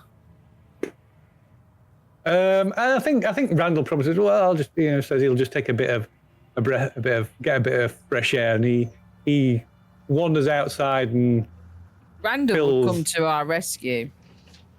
Possibly so. Well, he goes outside and tells brings Binny up to speed on what's happening. Why do you think that we would need rescuing? Oh shit! Well, we're at the hotel and we're the only people there. Well, no, there's also The young All lad in those, the yeah. yeah, And the egg Randall- under the bed. Randall's curiosity would kill him. and the Adams as well, the owners of the hotel. They could have been there. Yeah. Mm. Yeah, I mean the kid got bit, so yeah. So, talking of which, you two. So, Jamie and Karina, you're sat in the parlour in Mr. and Mrs. Adams' parlour, They're kind of talking away, and then you hear a police siren. Oh, Sounds shit. quite close, and then it cuts off. And you can both make a spot hidden roll. Oh, Can't blame Tony for this one. no. You could try, but whether anybody believed it or not. Or pass. Okay. So right, so you both. So you notice Mr. and Mrs. Adams. They exchange a furtive glance, and then Delbert gets up and says, "Oh well, I'll just go and take a smoke out on the porch. You, Rosemary, if you don't mind. I know you hate the smell of my pipe." And he kind of awkwardly gets up. Have we eaten our egg sandwich? Yeah, if you like. And he goes out the parlor door towards the front of the house, closing the door behind him. I'll go. Oh, I like to smoke a pipe, and I'll join him. I think you're gonna make maybe a persuade roll to convince the Cigarette. A cigarette. Okay, a cigarette. Fair enough. All like a cigarette's fine. Yeah. I smoke a pipe too. Women smoke pipe. Oh, do you like a woman who smokes a pipe? I think Karina will be just like, well, on that note, I think we might as well call it. I've got some things to tend to. A pipe to smoke too. No. So Rose begins. So he said, "Oh, are you sure?" He said, "I can make a fresh pot of coffee or tea." Oh no, it's a bit late for any more of that for me. I'm gonna head up. I've got like I said, I've got some things to tend to in my room, and we'll wait for our colleagues to come back. Oh, okay, Miss. Well, thank you so much. It was very kind of you to make us food at this late hour. Right. So, Jamie, you left the parlor first. You step out into the like dining area, the front that's at the front of the house, and the windows look out onto the porch, and you can see Delbert talking to one of the sheriff's deputies. I'm going to sort of just stand to one side and then sort of stand in the shadows, smoke a cigarette, and listen in. Well, okay. So, what you going? You're lighting the cigarette inside. I'm not even like a cigarette. I might just go out and sneak around so they might and see what the list. Well, like I say, if you go out the front door, they'll just you'll just pretty much just walk straight into them. Oh. Can I hear them through the door if I just stand? You can make you. Is a. You might be able to. Glass door. You might be able to if you stand by the window. You might be able to hear them. Okay. I imagine at this point, Karina comes out of the parlor as well. Yeah. Listen to the dog slightly. I pretend I'm rummaging my bag for my cigarettes. Okay, well, there's like kind of net curtains against the window, so they maybe don't see the light's not on in the dining room, and you just hear the voice of the hush, but you just hear the deputy go, "Well, they're still inside," and Delbert nods, and the deputy rather, he walks towards the front door. Come on. What are you doing? Heading up to room. I'm heading up to my own room. You're heading up to your room, okay? What's Jamie doing? You hear the click of the front door. Follow Karina really quickly. Okay, give me a dex then. If you can get up the stairs before he comes in through the front door. Ooh. For both of us? Yeah, why not? Oh my god, I'm in the room, doors bolted. Imagine shit. Jamie just shoves Karina out of the way. Like Karina is not. She's on the wrong side of the door. When you How much? I've got. Oh, you got 8. Oh, yeah. Do you want to spend any luck or Yeah, push it's only it? 3 luck. That's fine. Yeah, it is only 3 luck. Okay. We're up there. Yeah, so probably Jamie is still quicker off the mark. Yeah, so she charges past you up the stairs, but you both manage to get up to make it up to the landing before the deputy comes in. Where is And Jamie? you, I'm going into my room to hide the egg. and what's Karina doing? I'm going into my room to check myself. Okay. You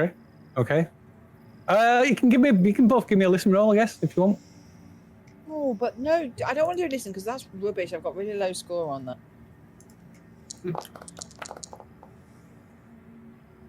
I'm too. A 38. So so Jamie, you're too busy stashing. Where are you hiding these eggs? I've locked my door, by the way. Okay. Please don't say up your jumper. How did we find them? Were they in the fire or in a pot on the fire? They were underneath. Under the fire. They were in a tray with sand under the stove, the wood burning stove. They're quite big eggs, aren't they? Yeah, they're about so big. And you can see what's inside them, can't you? If you hold them up to the light, they're kind of slightly translucent. You can see something. You can see something moving inside. Yeah. How many did I have? Was it 5? No, I think 3. I believe 3. there was 2 missing when you went there. There were 5 originally, I believe. Um. And you went back for what? You took one, then went back for another, and then took the last one for good measure, I think. I'm going to pop them in a drawer for now with a jumper over them. Okay. Fair enough. And then if they burst out, they can't bite me. So in a drawer. Sure. Okay. So Karina, you hear voices downstairs. 3 voices. You can hear what sounds like Delbert, Rosemary, and another voice, and then you hear the voices at the bottom of the stairs, and then you hear heavy footsteps coming up the stairs. Okay. What I'm thinking is, we each have a window. I'm assuming we've got a window in the room. You have a window. You have got a window. Yeah. Open the window. What is the ledge situation? Give us a look roll.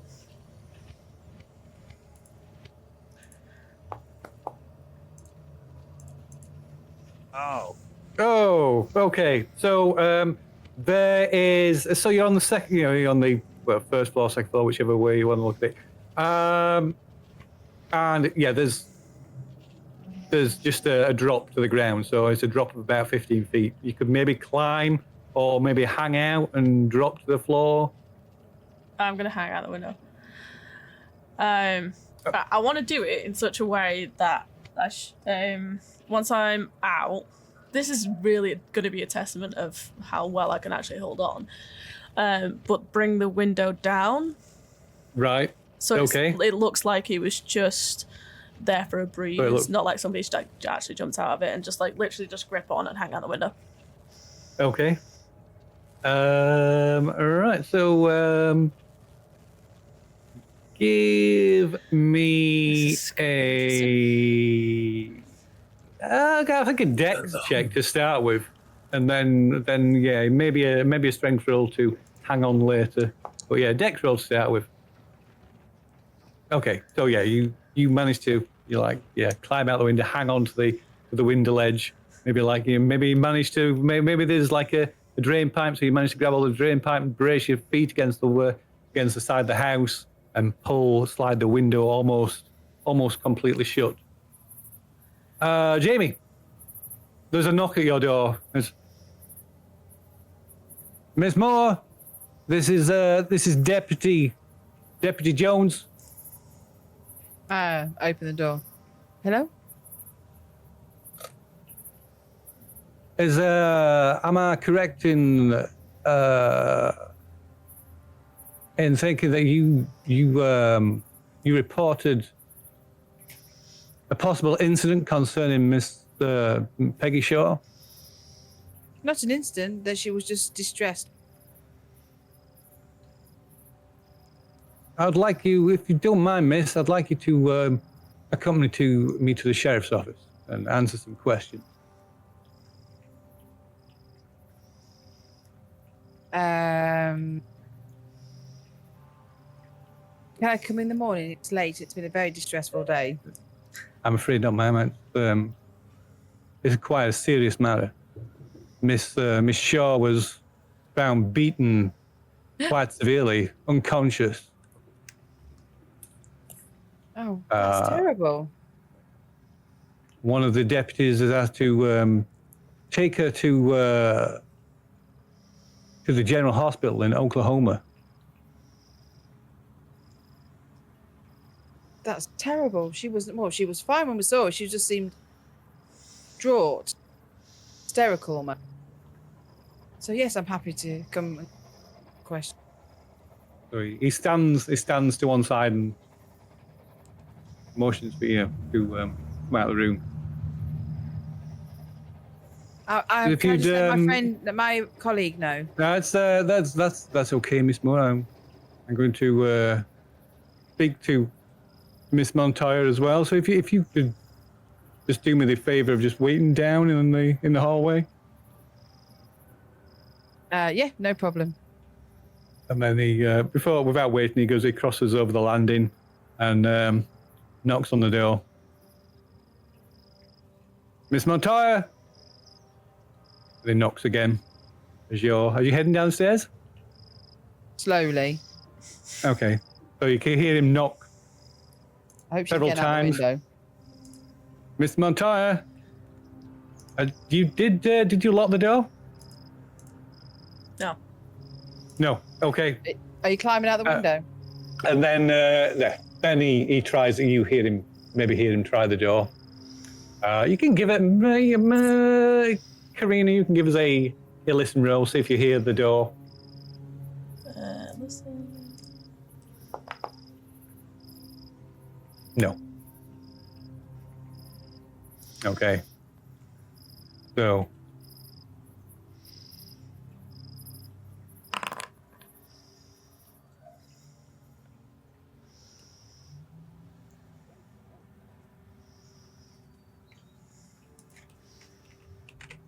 So what are you doing? What's Jamie doing? I was walking very slowly down the stairs. Okay, so you get to the bottom of the stairs. Who's can down see- the stairs? You don't see anybody at first, and then you see Rosemary and Delbert looking from the door to the parlor. Delbert kind of like sort of flinches a little bit when he sees you looking in direction. Rosemary, is everything all right, Miss Moore? Yes, thank you. Can I help you? Oh no. And she kind of stands there with her arms folded. I'm going to go outside. Oh, I don't believe. I'm not sure the deputy would want you to go outside, Miss Moore. You're not the police. And go outside. Light a fag outside. Okay. So yeah, you go out onto the porch. There's the patrol car, deputy's patrol car, parked out front. See, my inner Angie is going, run away! Nicest tires. It's what it's like. I want to run away. I want to run away. But that would be illegal. But then I'm leaving Karina. If you're guilty, But if I run away, I can. Run away. If I run away, I can get help, and then we can break Karina free. Oh. You're gonna run away going, it was her. It was all her. But it was all her. She's probably got cuts all over her knuckles and blood behind her Scurvy. nails. Because to be fair, I didn't beat this woman to a pulp. So you've got nothing to just- worry about. Wow. I'm not going to dob you in, but if I run away, I can get help. Wow. Right, so you can you hear Fleet's both kinda- the devil and the angel on your shoulder. so you hear the like Then kill them. rapid, heavy footsteps of the deputy coming down, quickly coming down the stairs. Did I pick up my gun? Just asking. Did you pick up your gun? I would have picked up my gun. It's in my bag. You can give me a look roll. No, I just said I did. I did.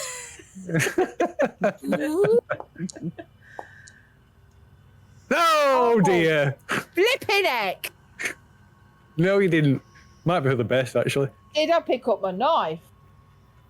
Knife. Did you pick up your knife? Where's your knife? Is that in your bag? Hold on. It is now.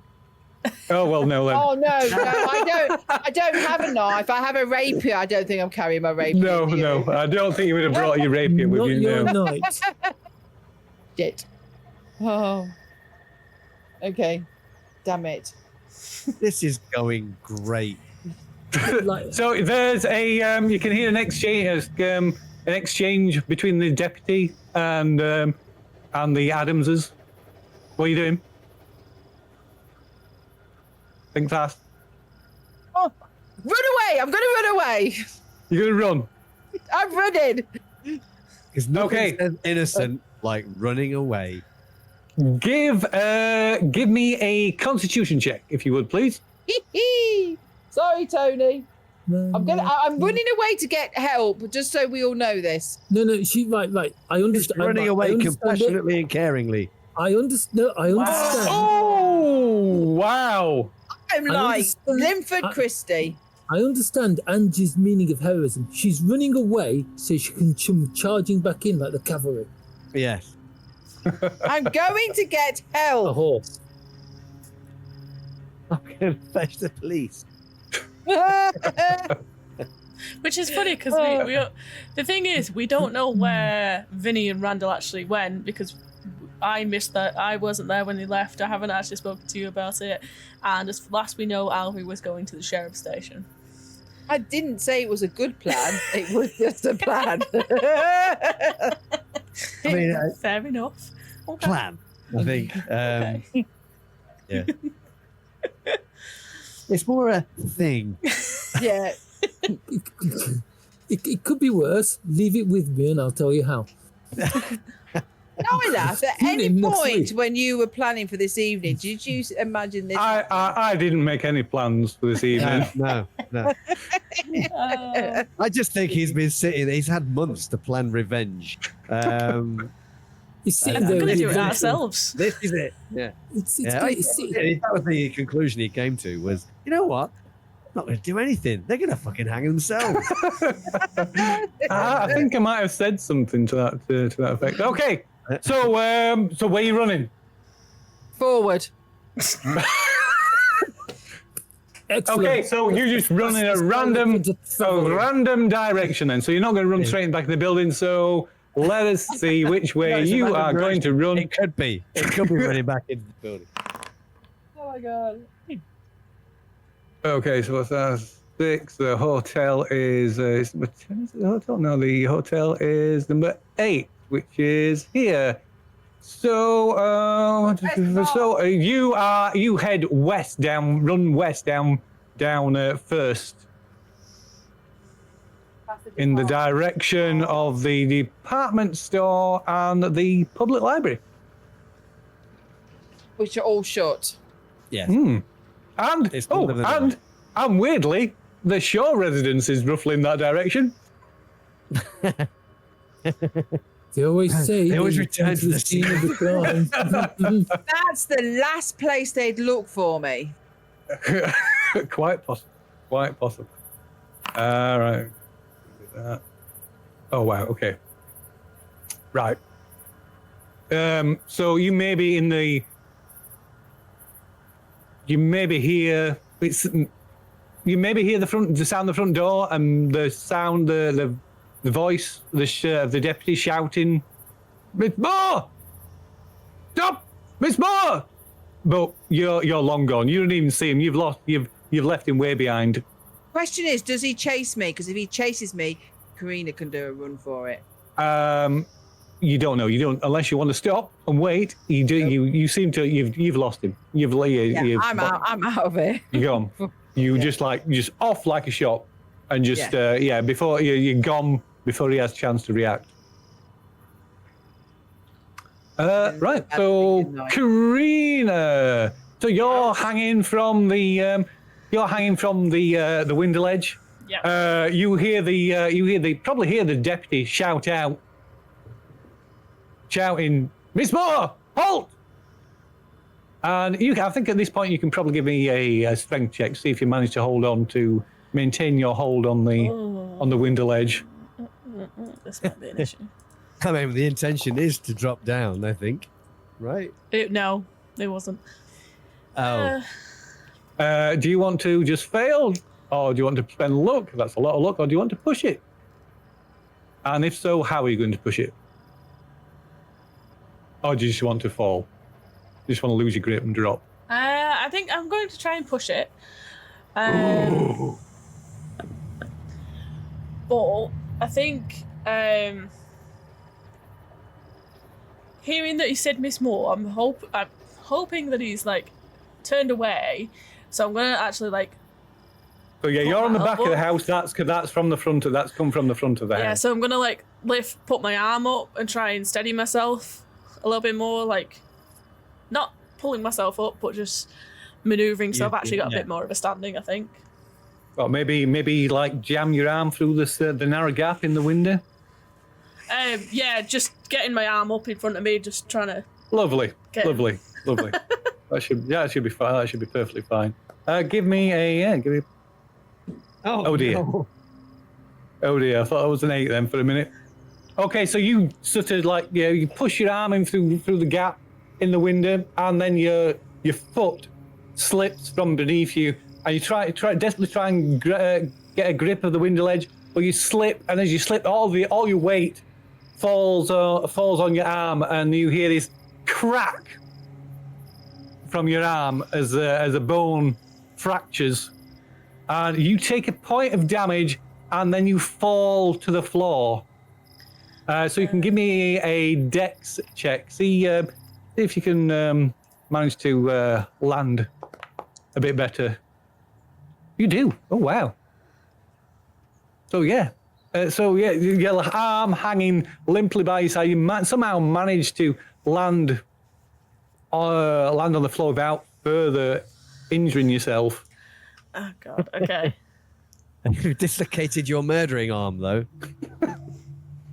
Yeah. With your hands, with your you're bruised and broke. Yeah, your knuckles all bruised and bloody, and your skin broken and bruised.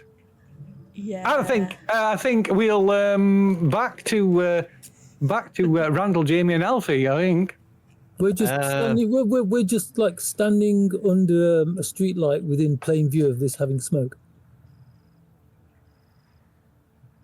And was Alfie just waiting inside the police, the sheriff's office? Did we say? Or is that? I was. I mean, I'm in a bit of a quandary. My plan was, when I saw the police car outside, I was going to sneak up and use my. There's no police cars outside. There's no police cars outside. Oh, in that case, I'm oblivious. There's no police cars outside the sheriff's office at the minute. I arrived there just in time to see Jamie coming out the door doing the secret sign. Oh, so you were heading back to the hotel? Yeah, me and Randall were heading back. Were heading back to the hotel. That's fine. Yeah, I don't know. Go with that then. Yeah. Yeah. So in which case, what's Alfie? Was Alfie going He's he's still waiting at the sheriff's office, I think, at the moment. Okay. Contemplating doing something stupid, but the way things are going. When's the next train out of here? Next train is tomorrow morning. Yeah. It's a long time to wait at the train station, isn't it? think if you wait just Yeah. outside, we'll be able to like flag it down. That's a good point. Yeah. Oh, what's the name's unconscious corpse? If we put that on the rails, Yeah.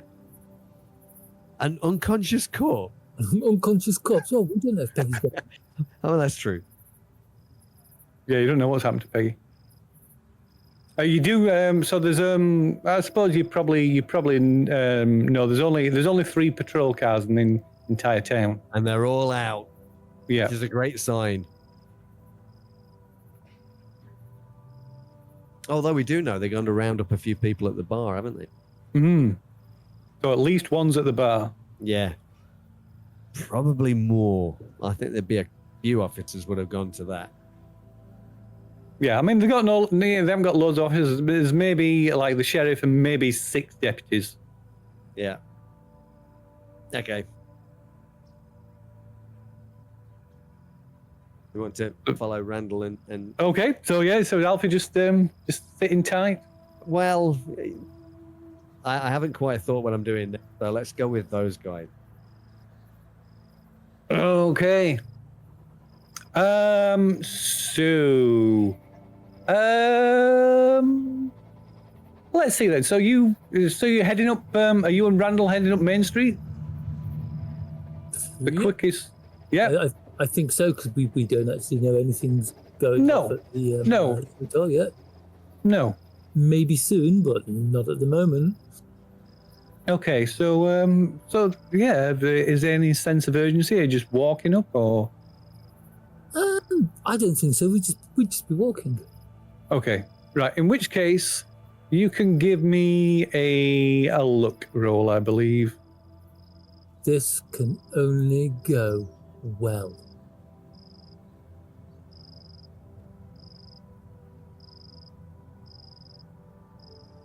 He says, looking for his look.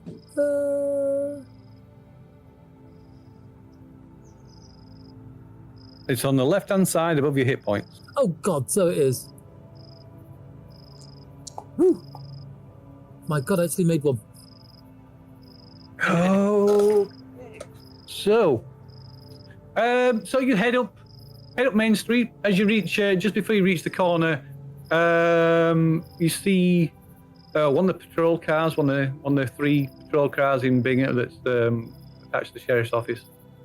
Comes just coasting slowly around the corner. The deputy inside, he's got the window wound down, and he's kind of looking out the window. He's only can't be going more than 5 miles an hour. Curb crawling. Yeah, That's yeah. illegal. Well, American police officer. And then as he glances at you, but he doesn't pay any more attention than that. And then ahead of you, you see Karina come limping from round the back of the hotel, holding her arm. That's which arm was it? Right arm, A stabbing arm. left arm. Yeah, it probably would have been my right arm, so I could get. Okay. Because I was trying to get more of a sturdy Yeah. grip. So yeah, you see Karina coming round from the back of the hotel, holding her right arm that's hanging limply at the side to one side. Oh damn! I'll jog across the street. Here. What's been happening? What's up to you? What have you been up to? I think it's broken. I can't go back inside yet. I need help.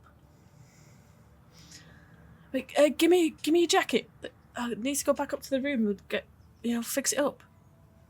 Yep, Can you fix it up? What's up? What's happened? Takes his jacket off. I don't know. Slips it over his The shoulders. police came.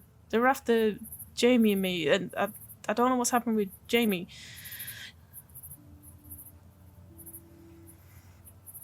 But I don't know why they came. But Jamie, what's called Dilbert, Dilbert rang for sheriff to look into on Miss Shaw. Because Jamie requested it, and then he came here. So I thought it was safer to stay out of the way. What's happened? Has Jamie been arrested? I don't know. Have they taken her away? I don't know.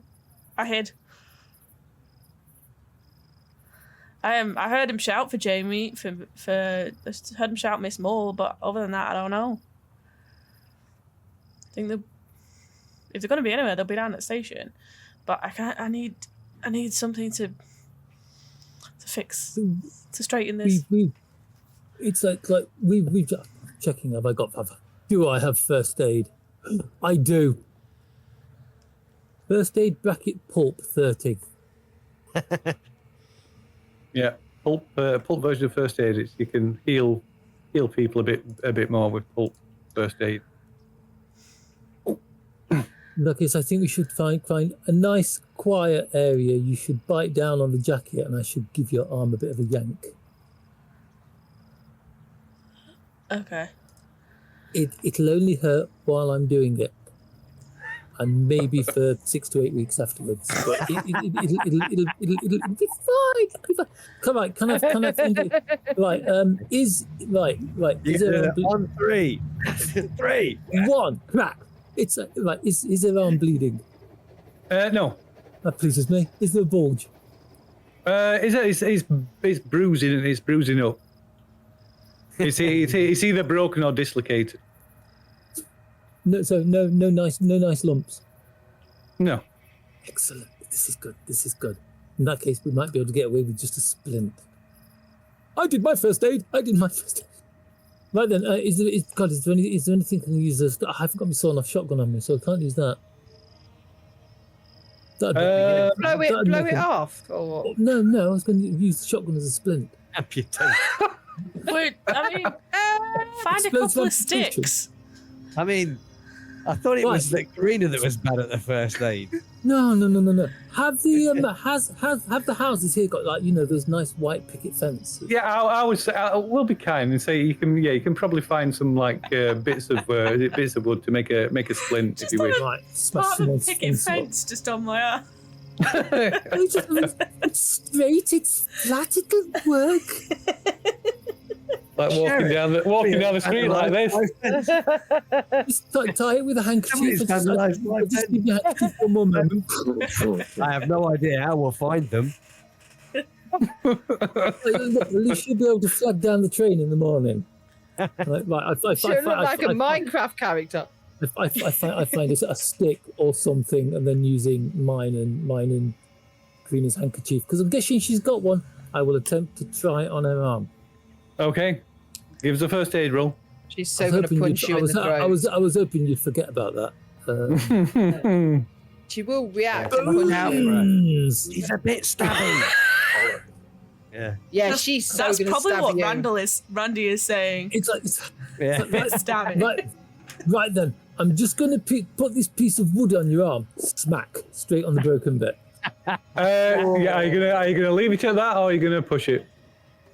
I presume you're not spending luck. You can't possibly have enough luck. Don't push it, it'll pull her arm off.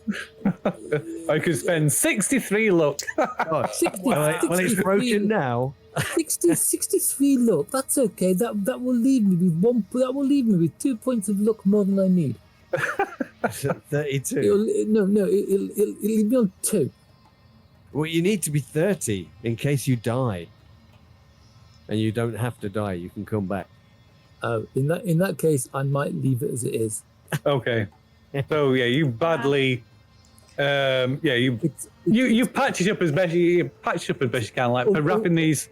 Unfortunately, the stick wasn't quite as straight as I thought it was, and now your arm's got a kink in it. So you've got a broken nose. So you got these sort of makeshift splints that are loosely tied to your arm, and it's not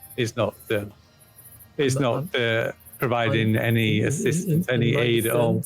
In my defence, I am Vincent Lazara, not Dr. Kildare. Yeah. Yeah. Do you have any talents? I can't remember what your talents are. I've got quite good first aid. I'm not there though. Linguist, insane constitution, master of disguise. Oh, yeah. Oh, no. See, with the insane constitution, instead of kind of like leaving the reverend's corpse just to lie there and do whatever it's done, I could have eaten it. Could have eaten it. Just saying. Probably gonna throw up a little bit from the pain, and then just like, look. I imagine so. I don't know what happened with Jamie. I don't know if they took her in. I don't know what's going on with the police. Let's go and check. We've just come from the sheriff's office. It's like the father and the two kids who burnt the church down. They're in custody there. I thought we got him out. Oh, okay. Well, we need to go and have a look. And you guys. I say Randall told me. I stayed outside in case that knobhead of a sheriff was there, because I don't want to face up against him again. No. Not unless I've got my shotgun with me. We need to go and get another. I'm just gonna say to one of us, could you go run in and grab me a coat? Yeah, so no I'll problem. give Vincent his I'm jacket back. Yep, I'm just gonna like walk up to the hotel, let myself in like you did. Okay. Cheery good evening to the host, and just walk past them and head upstairs. Okay, they look happy. They don't look happy to see you, and you hear Rosemary say, Talbot, you tell them they're not welcome here. They're not welcome here. That's great. Rosemary, just a moment. Maybe we could call the sheriff again.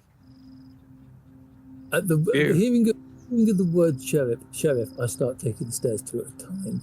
Okay. It's Karina's room's open, isn't it? I believe so. Yeah, the door is still open. Yeah. Excellent. Right then, I'll look around for the jacket she's been wearing. Grab it. Yeah, I mean it's just laid there. Yep. Bundle it under my arm, under my own jacket, and then head back. Pop into my room. Grab. Does Vinny smoke? Does Vinny smoke? I have no idea. In that case, Vinny smokes. I will grab. I will grab a spare packet of cigarettes. Walk back down the stairs. Walk past our host. Wink at them. Wave the cigarettes. Can't go out without these. Leave out the door and run back across the road. Okay, so while Vinny is inside the hotel, Randall, who Karina, get back, and he kind of pushes you back behind towards the back of the hotel as the sheriff's patrol car comes down the road. Okay. Ooh, big guns. You can give me a spot hidden roll if you want.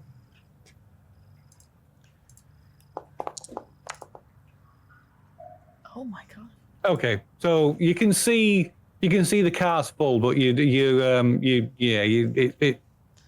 as Randall pushes you back, you don't you're not able to get a clear view of who's in the car. But Randall peers round, and you maybe you still look round with him, and you see the sheriff's patrol car pull up outside the sheriff's office. Okay. And probably at that point, Vinny reappears with your coat. Here you go. I had the word sheriff mentioned once too often while I was in there. I'll stash this packet of cigarettes in my pocket with the other one. I think it'd be best if we got out of here. I mean, we'll need to go see how Jamie's doing, but I'm not leaving my things here. I didn't hear her in there. If she was in there, I think we'd have heard her. Oh, talk of Jamie. Yeah, you were running at possibly faster than you've ever run before. Down first. Oh, and you're almost on the edge of town. I'll stop. I don't think I'd have ran out of town. I think I would have stopped at some point and kind of tried to hide. Okay. There's plenty of places to hide. I'm just looking. If there's one thing about Bingham, there are plenty of potential hiding places. That could be useful. I'm gonna find. Do you think we'll need it later? I think so. Well, there's plenty of empty houses. Yeah. Empty houses, empty warehouses, empty businesses. I don't think I would have gone too far. So like, ran So from that's Ed. yeah, that's there. So you what was would be 10? you would at least be here. Yeah. Maybe turn down there. Okay. So I'll probably get to about. So I'm gonna look for a house around that area here. Okay. Yeah, like I say, I'm not going to make you make a roll for that because there's plenty of places. You don't even need to make a hide roll because you can. Yeah, you find like an abandoned house. Yeah. Force your way inside. Catch your breath. Yeah, basically that's what I'm gonna do. And just yeah. I don't know why I ran. Apparently, it's kind of a common thing when people are faced by the Rozzers. I don't know. And then I know why I rang the police. Yeah, no, it wasn't my best. Good intention. The road to hell is paved with it. Is it nice? Has it got It furniture? is nice. The house. Yeah. Maybe there's a few bits of furniture. I mean, yeah, it's most of the things are cleared out, but yeah, maybe there's a. Which room are you in? Lounge. The lounge. Well, you tell me. You tell me what's left. I think there's a sofa by the window. Okay. So yeah, there's this dusty, rust. I Slightly think- mouldering, slightly rotted sofa. I think we should make it that by some quirk of fate, the house has still got electricity in the kettle, so she can make herself a cuppa because she's been through a lot. The windows are probably boarded over as well. You're not completely blocked. Sit there for a few minutes, catch my breath. And Okay. listen out to see what I can hear, like the police or anything. Okay. So you sit there for maybe 5 minutes or so, listening out, and the place is quiet. The only thing you can hear is the slight whistle of the wind blowing through the cracks, through the gaps in the boards all over the windows. Okay, so after a few minutes, I'm going to sort of head back out, and I'm going to try and head back towards town, but I am going to stay in the shadows of the abandoned houses, bushes. Uh-huh. I'm going to try and look for the rest of the group, but So where are you heading to? Oklahoma's good. probably the main street, really, because I don't know where. I don't think that. I assume I might even go so much to say is like in a bush in an abandoned house near the hotel, in case one of them come back and I can go. Psst. Okay, so you wanna head find somewhere to hide in view with a view of the hotel. Yes. Okay, fair enough. Right, just give us a look roll then. Oh, I want to do it. And you will. There we go. Very good. Nice. Right. Okay. So you head over there, find yourself an abandoned property, able to that gives you a safe view of the street in front of And yeah, you're able to keep an eye on the hotel. It's maybe not directly across, maybe on the corner of First and Cyprus, is that? So about here. Yeah. An Alfie. A A patrol car pulls up outside. Okay. I stand up. I walk towards the desk. Do you mind if I use your phone? No, sure. Go ahead. Thanks. It looked like the chef's back, Mr. Monroe. Yeah, great. I'll speak to him in a moment. And I'll lift up the receiver. I'll get the operator to connect me to. Well, I'll be saying, yeah, can you connect me to the Washington Post? And I give them. Okay. And I'll be. Hey, Ed. Yeah, it's Alfie. Yeah, I'm down in Bingham, Oklahoma. Yeah, real small town. Yeah, Dust Bowl stuff. Yeah. Yeah, there's something going on down here. I think I'm onto something big. Something about a reverend here who's, I don't know, been resurrected or something. It's weird. Also, potential miscarriage of justice. Real Spanish Inquisition shit going on. I want to be saying that when whoever it is that's pulled up coming through the door. Okay.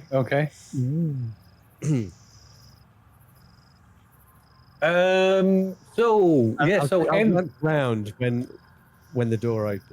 Yeah, so you hear the door and looking around, you see the sheriff, you see the reverend, and you see two people, a man and a woman. You don't recognize them, you've not seen them before. There's also the owner of the Deerhead Saloon. All three are handcuffed. They look to have been beaten. And the sheriff turns to the reverend as he's opening the door. Says, "Reverend, you get yourself home. You're in need of some rest. I'll come by and I'll send one of the deputies round later to watch the house and make sure you're okay." And he pauses a moment and goes over and just like clasps his hands. Says, "The Lord is with us, is he not, Reverend?" And Reverend just placed the hand on the head of the sheriff and on his forehead. Is, "Indeed he is, my son. Indeed he is." No creepy at all. Yeah, so the Reverend kind of walks off down the street, and the sheriff comes in like frog marching these three handcuffed prisoners, shouting at calling to the deputies. "Yeah, Omer will put these throw these last three in the end cell."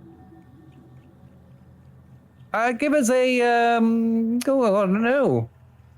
Maybe a what do you think it would be? Maybe a fast talk or a persuade? It's certainly not a charm roll, or is Definitely not charm. in fact, Can I argue law? Law? I think you could. Yeah, that seems reasonable. I'm really bad at this. Oh, that's not what I was expecting you to say. No, me neither.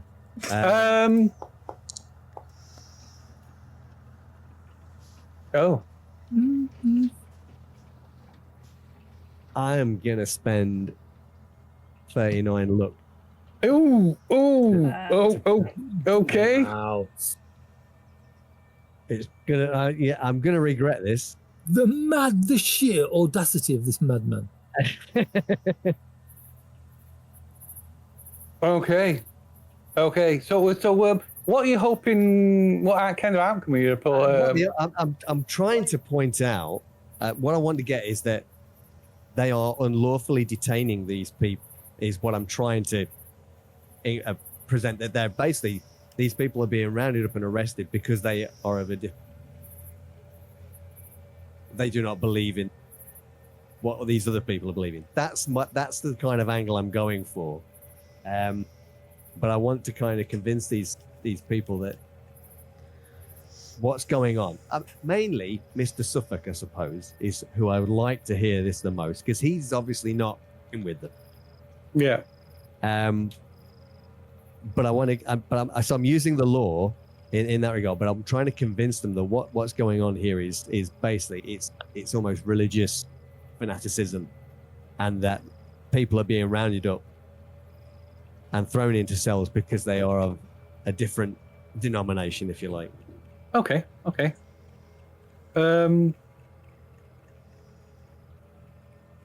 Yeah. So the Deputy Suffolk is kind of looking at you as you're like carrying on this conversation. Clearly a look of concern on his face, and he's looking over at these three prisoners, essentially, that are clearly been beaten. Sheriff, is everything okay? They seem to. And the sheriff walks in, and he snatches the handset from you and slams it down on the phone, on the receiver. What's up, Sheriff? Do you believe in the freedom of the press? Oh.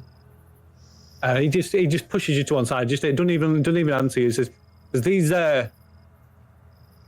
"These people resisted arrest. They are dissenters. Dissenters. Can I quote you on that? You can, Mr. Monroe. You can. Out comes the notepad. These people. That's the word you want to use.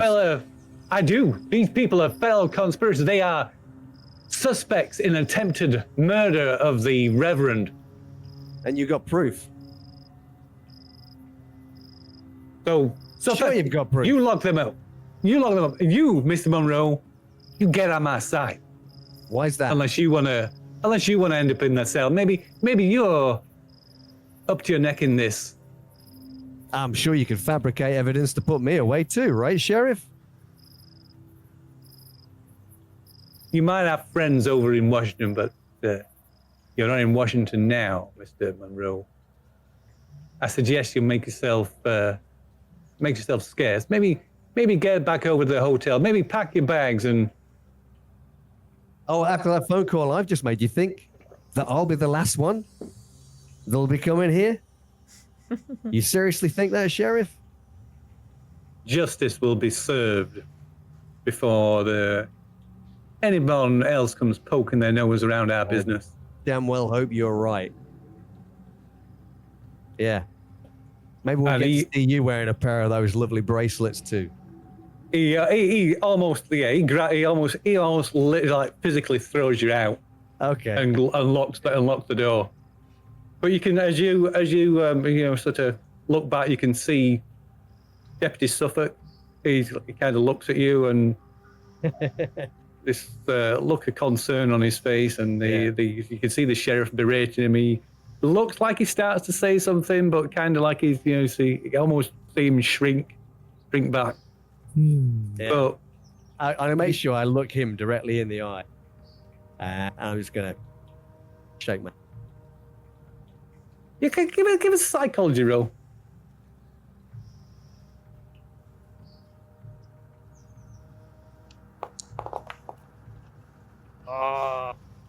No. Oh, okay. Unfortunately, it was close, but no cigar. But yeah, How Suffolk looks at you. You think you see some doubt in his eyes. Yeah. And then the sheriff pulls the blinds down of the windows. Yeah. And I'll I'll just shout before it's like, you can't hide from the truth. Oh. Classic. And where you go? And where's Alfie going now? I guess the hotel would be the obvious choice, but It would, I suppose. yeah. I've forgotten where. Well, I don't know. so where yeah. it is. No, I've Nobody forgotten knows where. it yet. I've forgotten where. So well, yeah. So you're heading back to the hotel. Jamie's holed up in an abandoned property, watching the hotel. Karina, Randy, and I believe, are heading back to the sheriff's office because we think right. that where Jamie In will which- be. Yeah. Because I In think which case, it's like literally, it's a case of like we turned the corner just as Jamie came sneaking out, hiding in the bush. Meanwhile, you can hear music in the background.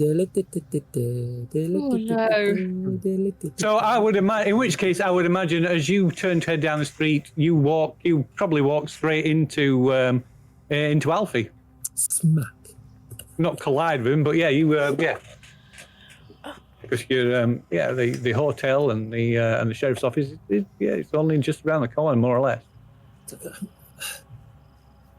Alfie, what took you so long? We've got trouble. And I'll Yeah, point no to Karina. shit. Have you seen Jamie? Where's Jamie? I haven't seen her since I left the hotel. Where'd she go? I don't know. I thought she got arrested. I don't know. Look back at the sheriff's office. They say, no, she's not back there. She didn't. Why would she be arrested? I don't know. A deputy came looking for us. I heard. I think they. I mean, that's a silly. I heard him shouting, Jamie. But then, yeah, we've just seen another full car go up.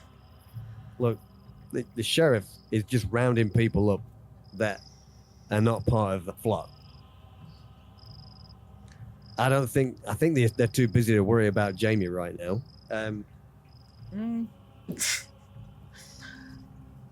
Look, they went. The Reverend he's not dead. What? Yeah, No, he is. He got shot. We saw that. Sanity roll. Just you. This is great if you ain't got none. Yeah. No, he's I don't know, something's happened. He's back. What? He raised from the dead? I don't understand. Like, Yeah. Raised from the dead. That pretty much sums it up. We went back and checked his corpse. It looked like it belonged in an ashtray. what? Just Small ashes. snake stuff. But he's walking around calling the shots at the moment. They've rounded up some of the people from the bar. They've got Bill and the kids. They're all in at the moment. Do you think they're gonna make him do the touch the snake again? I think if they're lucky, they'll make him touch this. That just sounds wrong. I can't say that. My mind didn't go there. That doesn't sound as threatening. Maybe. Well, it does Think they'll sound, make it does them sound threatening. face It does the sound threatening. Just not serpent's in the wrath. way. Yeah. Yeah. Like, I think we need to find Jamie. We need to find somewhere to hold up, like, cause I don't want to leave without my things, but I can't go back. We can't go back yet. Your things. I went Yes. into the motel to get Karina a jacket. I need my They luggage. They were bandying the word shepherd. They were bandying the word sheriff around in there way too much for my liking. I don't know what they think we've done, but yeah, I'm not leaving without my luggage. Let's just hold up somewhere.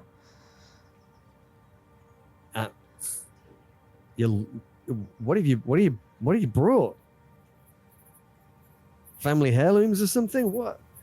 I have nice things. I don't want to leave them around. I don't want anybody taking my nice things. I need my bags. The landlady, whose eyes are far too close together, might nick off with their things. Nice. Nice things. Yeah. Well, can we just not go back and get them from the hotel? No, right now there's a sheriff. Another car pulled up. Another sheriff car pulled up, and it looks like a few people were in it this time. I already hid from them once. I can't do it again. And I like kind of show that I've got like a broken failed splint on my arm. Sorry, the other sheriff's car that you saw that went down. That was like passed by you. So. I imagine that was the sheriff, probably with the reverend in it. Maybe. Yeah. I don't know. Oh, it was going away. That, right. Okay. Yeah, it came down from the direction of the Deerhead Lodge Saloon. Sorry, the Deerhead Saloon. Yeah, they've been round down Main Street to the sheriff's office. So it drove past. Oh, yeah, no, fine. I thought it came down and was going to the hotel. Okay. Well, look, we need to find somewhere that we can go.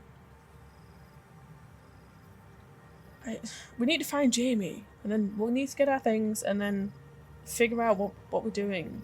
I don't understand how the Reverend is still alive. Do you think we're still going to follow him out into the desert? Well, when they see him still alive, they're going to follow him fucking anywhere. Well, no, I was supposed to do. I was supposed to go out into the desert and do the thing with him, wasn't I? I think that. I got the shoes for that and everything. And so, do you think the sheriff's not going to arrest you on the spot if you turn up? Or you're going to end up being crucified somewhere in the middle of nowhere? No. I could just tell them I nipped out. It's fine.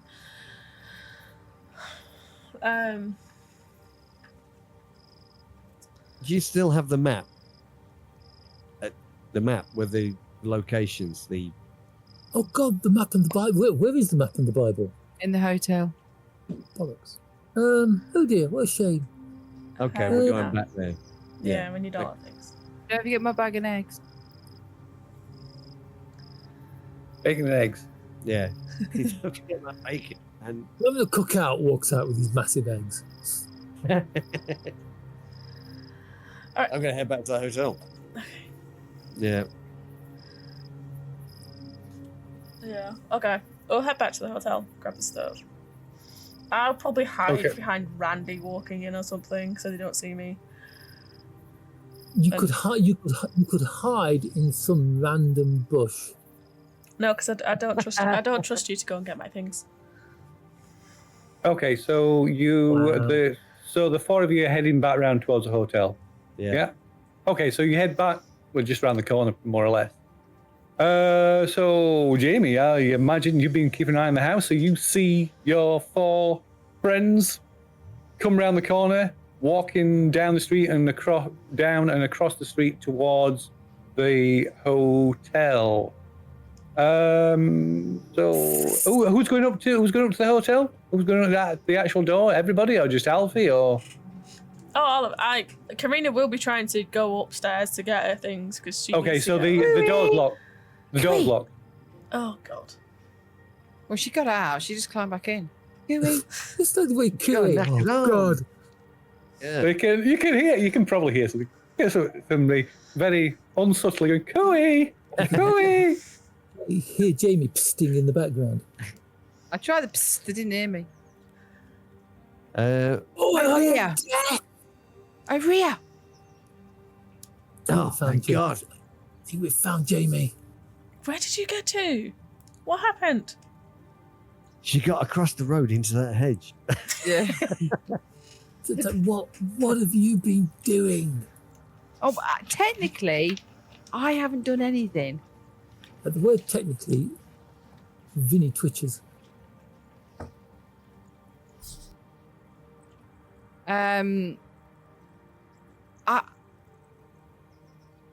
Technically, I didn't do anything. I just made a phone call, which was a mistake because I'm kind of.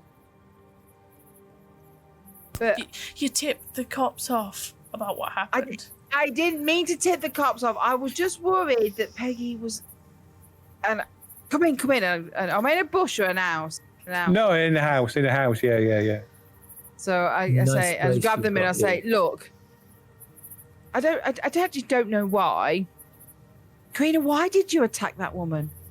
Because the sight of that child, you made me look at that child, and it just, I don't know, it made me so angry that she could birth something like that. What? I don't like the look of beetroot on a plate, but it doesn't mean I attacked the person sat next to. Why? They shouldn't have given it to you. I said, you'd think she would do, though, wouldn't you? It's like jam before queen.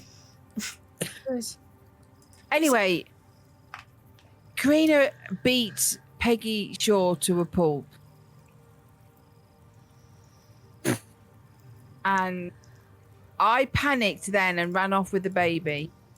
And then I took the baby back and Peggy was unconscious. So I left this baby, which is actually a lizard, with its mom. And then we came back to the hotel. But then I started to panic that she may be dead.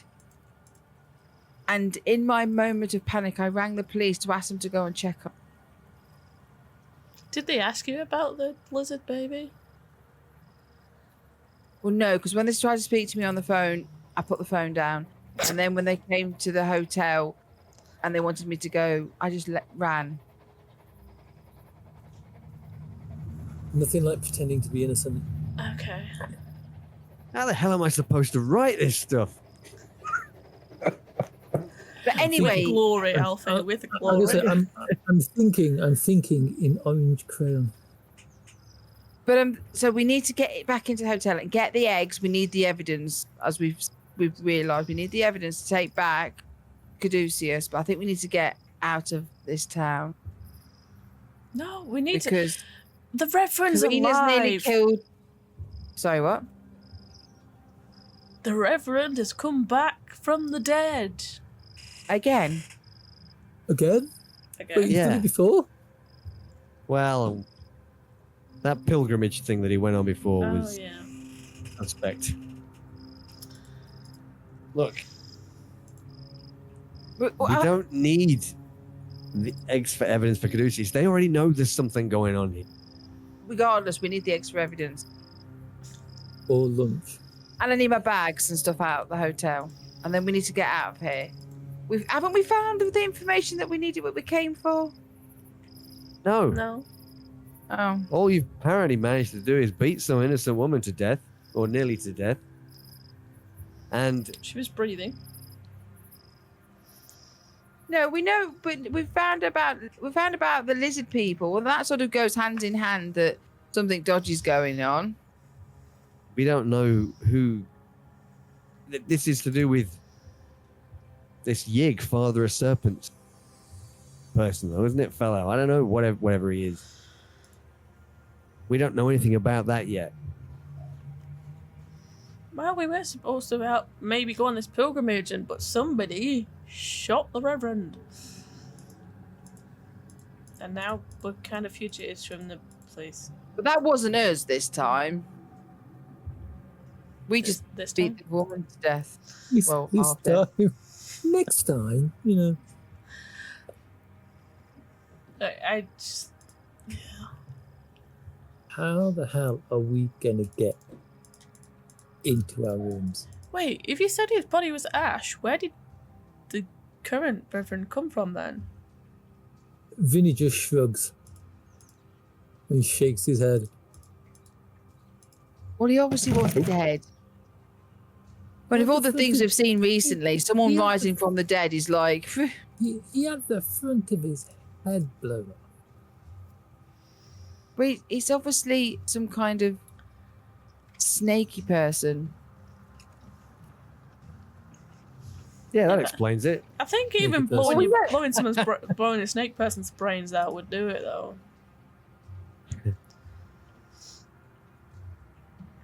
I'm going to walk across to the hotel. The door's locked. They won't let you in. Yeah, so yeah, you go when you go up to the porch to try the door, it's locked. I'll knock on it. Okay. So After a moment, you can hear some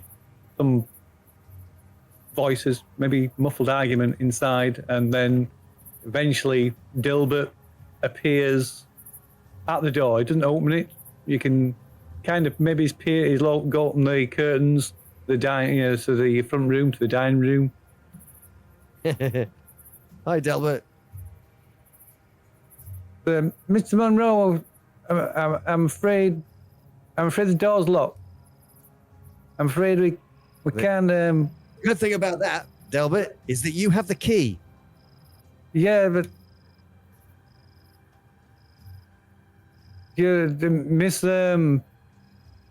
Miss Monroe and Miss Montoya, the sheriff's looking for them.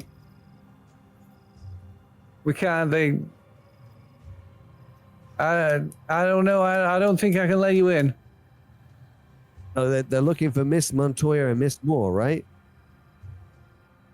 And he kind of looks over his shoulder and I just shrug at him. I So shot that- the pants off these people earlier, didn't I? you did. That's You did. Yeah. And then Rosemary appeared, like he shoves Delbert out of the way and says, Mr. Monroe, I can get your things, but I'm afraid I can't let you in the house. I don't know if you're involved with what your friends have done, but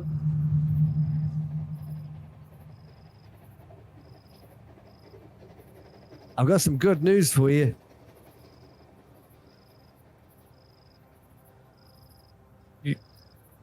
what do you mean? Well, you're not going to believe it.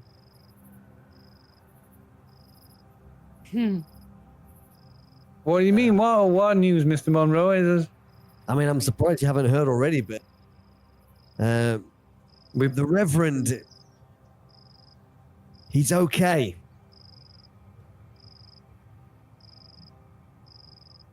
Well, that can't be. He was shot. We heard. We saw it. Yep, We I heard. know. Yeah, I saw it too. But I swear to God, I had a conversation with him a little earlier, and he was just dandy.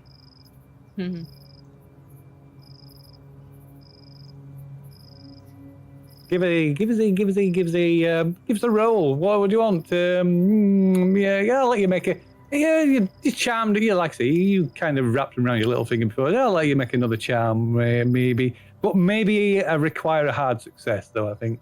Okay.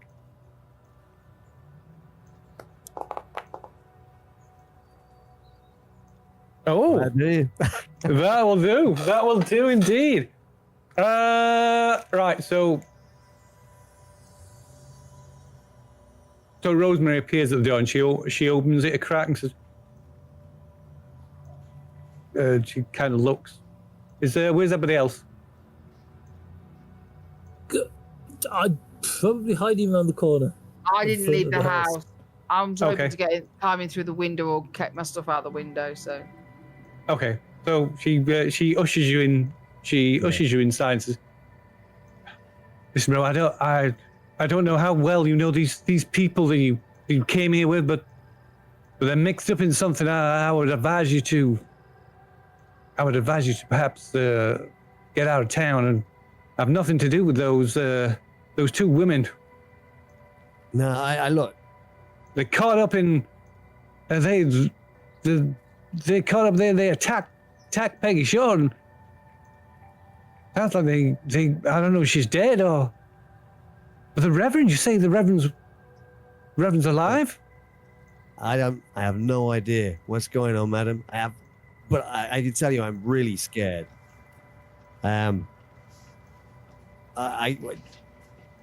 You're right. We need to believe it. I need to believe in tomorrow. But I'm going to have to collect the things, and I know that they may have done some bad things, but I need to get all of their things. I need to get out of here. I'm sure the sheriff will deal with Miss Moore and Miss Montoya in due course. But Well, I don't. going on here that I don't understand, and it's scaring the crap out of me. I guess the sheriff is looking for them, not their clothes. He's not asking for their belongings, right? Maybe I can look through some of their stuff. Maybe I can find something that will lead me to figure out what's going on. I can help the sheriff that way. He's really busy right now. I'm not even sure I convinced myself. I guess that would be okay. I mean, the sheriff didn't. The deputy never searched their rooms, and he just seemed to be looking for them, not something they had. So, look, I'm just going to get everything out of it. I just get everything out of here. All of my belongings, all of their belongings. I'll just get them out of your house. Then it's nothing to do with you. Then it's none of your business, right? Okay. And they both they look at each other. Okay, Miss Monroe. Thanks. Just we want everything gone. We don't want anything to do with those people. Just take it. That's probably a good idea. Will you give me a hand, Delbert? And he kind of like, well, I don't know, Mr. Monroe. And she, Rosemary goes, you go up there. You go help Mr. Monroe. We don't want anything to do with this. Better is they're gone. And so yeah, Delbert comes and helps you. Cool. And I'm just going to try and pack everything. I mean, I am, and we know where. Oh, you moved the eggs, didn't you? Yeah, they're only in my drawers though. They're in the room. Oh, well, so as we're clearing those out, we'll find them, won't we? Yeah. Will it be me? Yeah. Or will it be Delbert? Well, do you want to, I mean, he kind of hangs around the land, so unless you actually no. What I might do is I might pack things and maybe get him to carry bags. Yeah. Okay, so you pack all your things. You pack maybe your things first, and then everybody else's stuff. So you find there's the Bible and the map in Vinny and Randall's room. Them hidden in suitcases. Yeah. Yeah. You find the eggs in the jar of Jamie's room. Yeah. You find some more eggs as well. What? In Karina's room. What? Did I remember that? Hidden. No, you don't know anything about that. Woo, you fighter. They're tucked up, almost like carefully nestled, almost look like a nest. Sorry, what? Okay. I'll be very gentle with them. I'll pack them in Karina's luggage. And I'll be saying to Delbert, be very careful with these when I hand him these suitcases. How many eggs? Five now. Two. So that would account for the entire batch of 5 eggs that were beneath the stove. Okay. I mean, at least they're not Karina's. That was my first worry. Are you Okay. sure? Oh my god, I didn't even think of that. Okay, so I'll have Delbert take them down very carefully. Okay. And I'll get them to leave them out on the front porch or something. And okay. I'll say I'll get them moved. Perhaps Mr. Lazara and that can help me with them. And we'll go somewhere else. I'm not going to tell them where. Yeah, so Delbert helps you out onto the porch room, and Rosemary kind of, again, she suggests that you have nothing to do with these people. But then they basically close the door, close the curtains. I'll settle my bill. Oh yeah, Settle my bill with them. I just apologize profusely and. Yeah, so they almost forget. They almost forget in the exam. They almost forget about. Well, I'm probably bribing them. I'm just probably giving them a shit ton of cash, I guess. Okay. and just say, look, things aren't always what they seem. The Lord moves in mysterious ways, Mr. Monroe. Yeah, and yeah, bear that in mind. But yeah, Whatever happens over the next few days. the Lord be with you, Mr. Monroe. God bless. Goodbye. Yeah, like I say, they just pull all the curtains. Yeah. And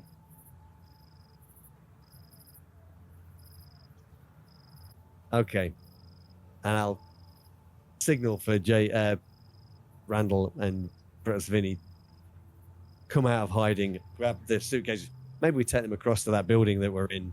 yeah. For now. Okay. At the moment, at least, yeah. Yeah. Okay. Yeah. So you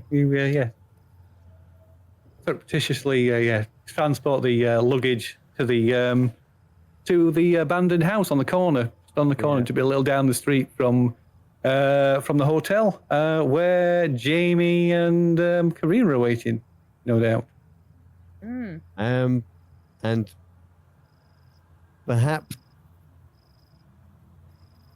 perhaps we could end this evening game with Alfie kind of turning around and saying, "Okay, what the fuck's going on?" As Like he looks we at know. Jamie and Karina. I would Not say that's a all good. my fault.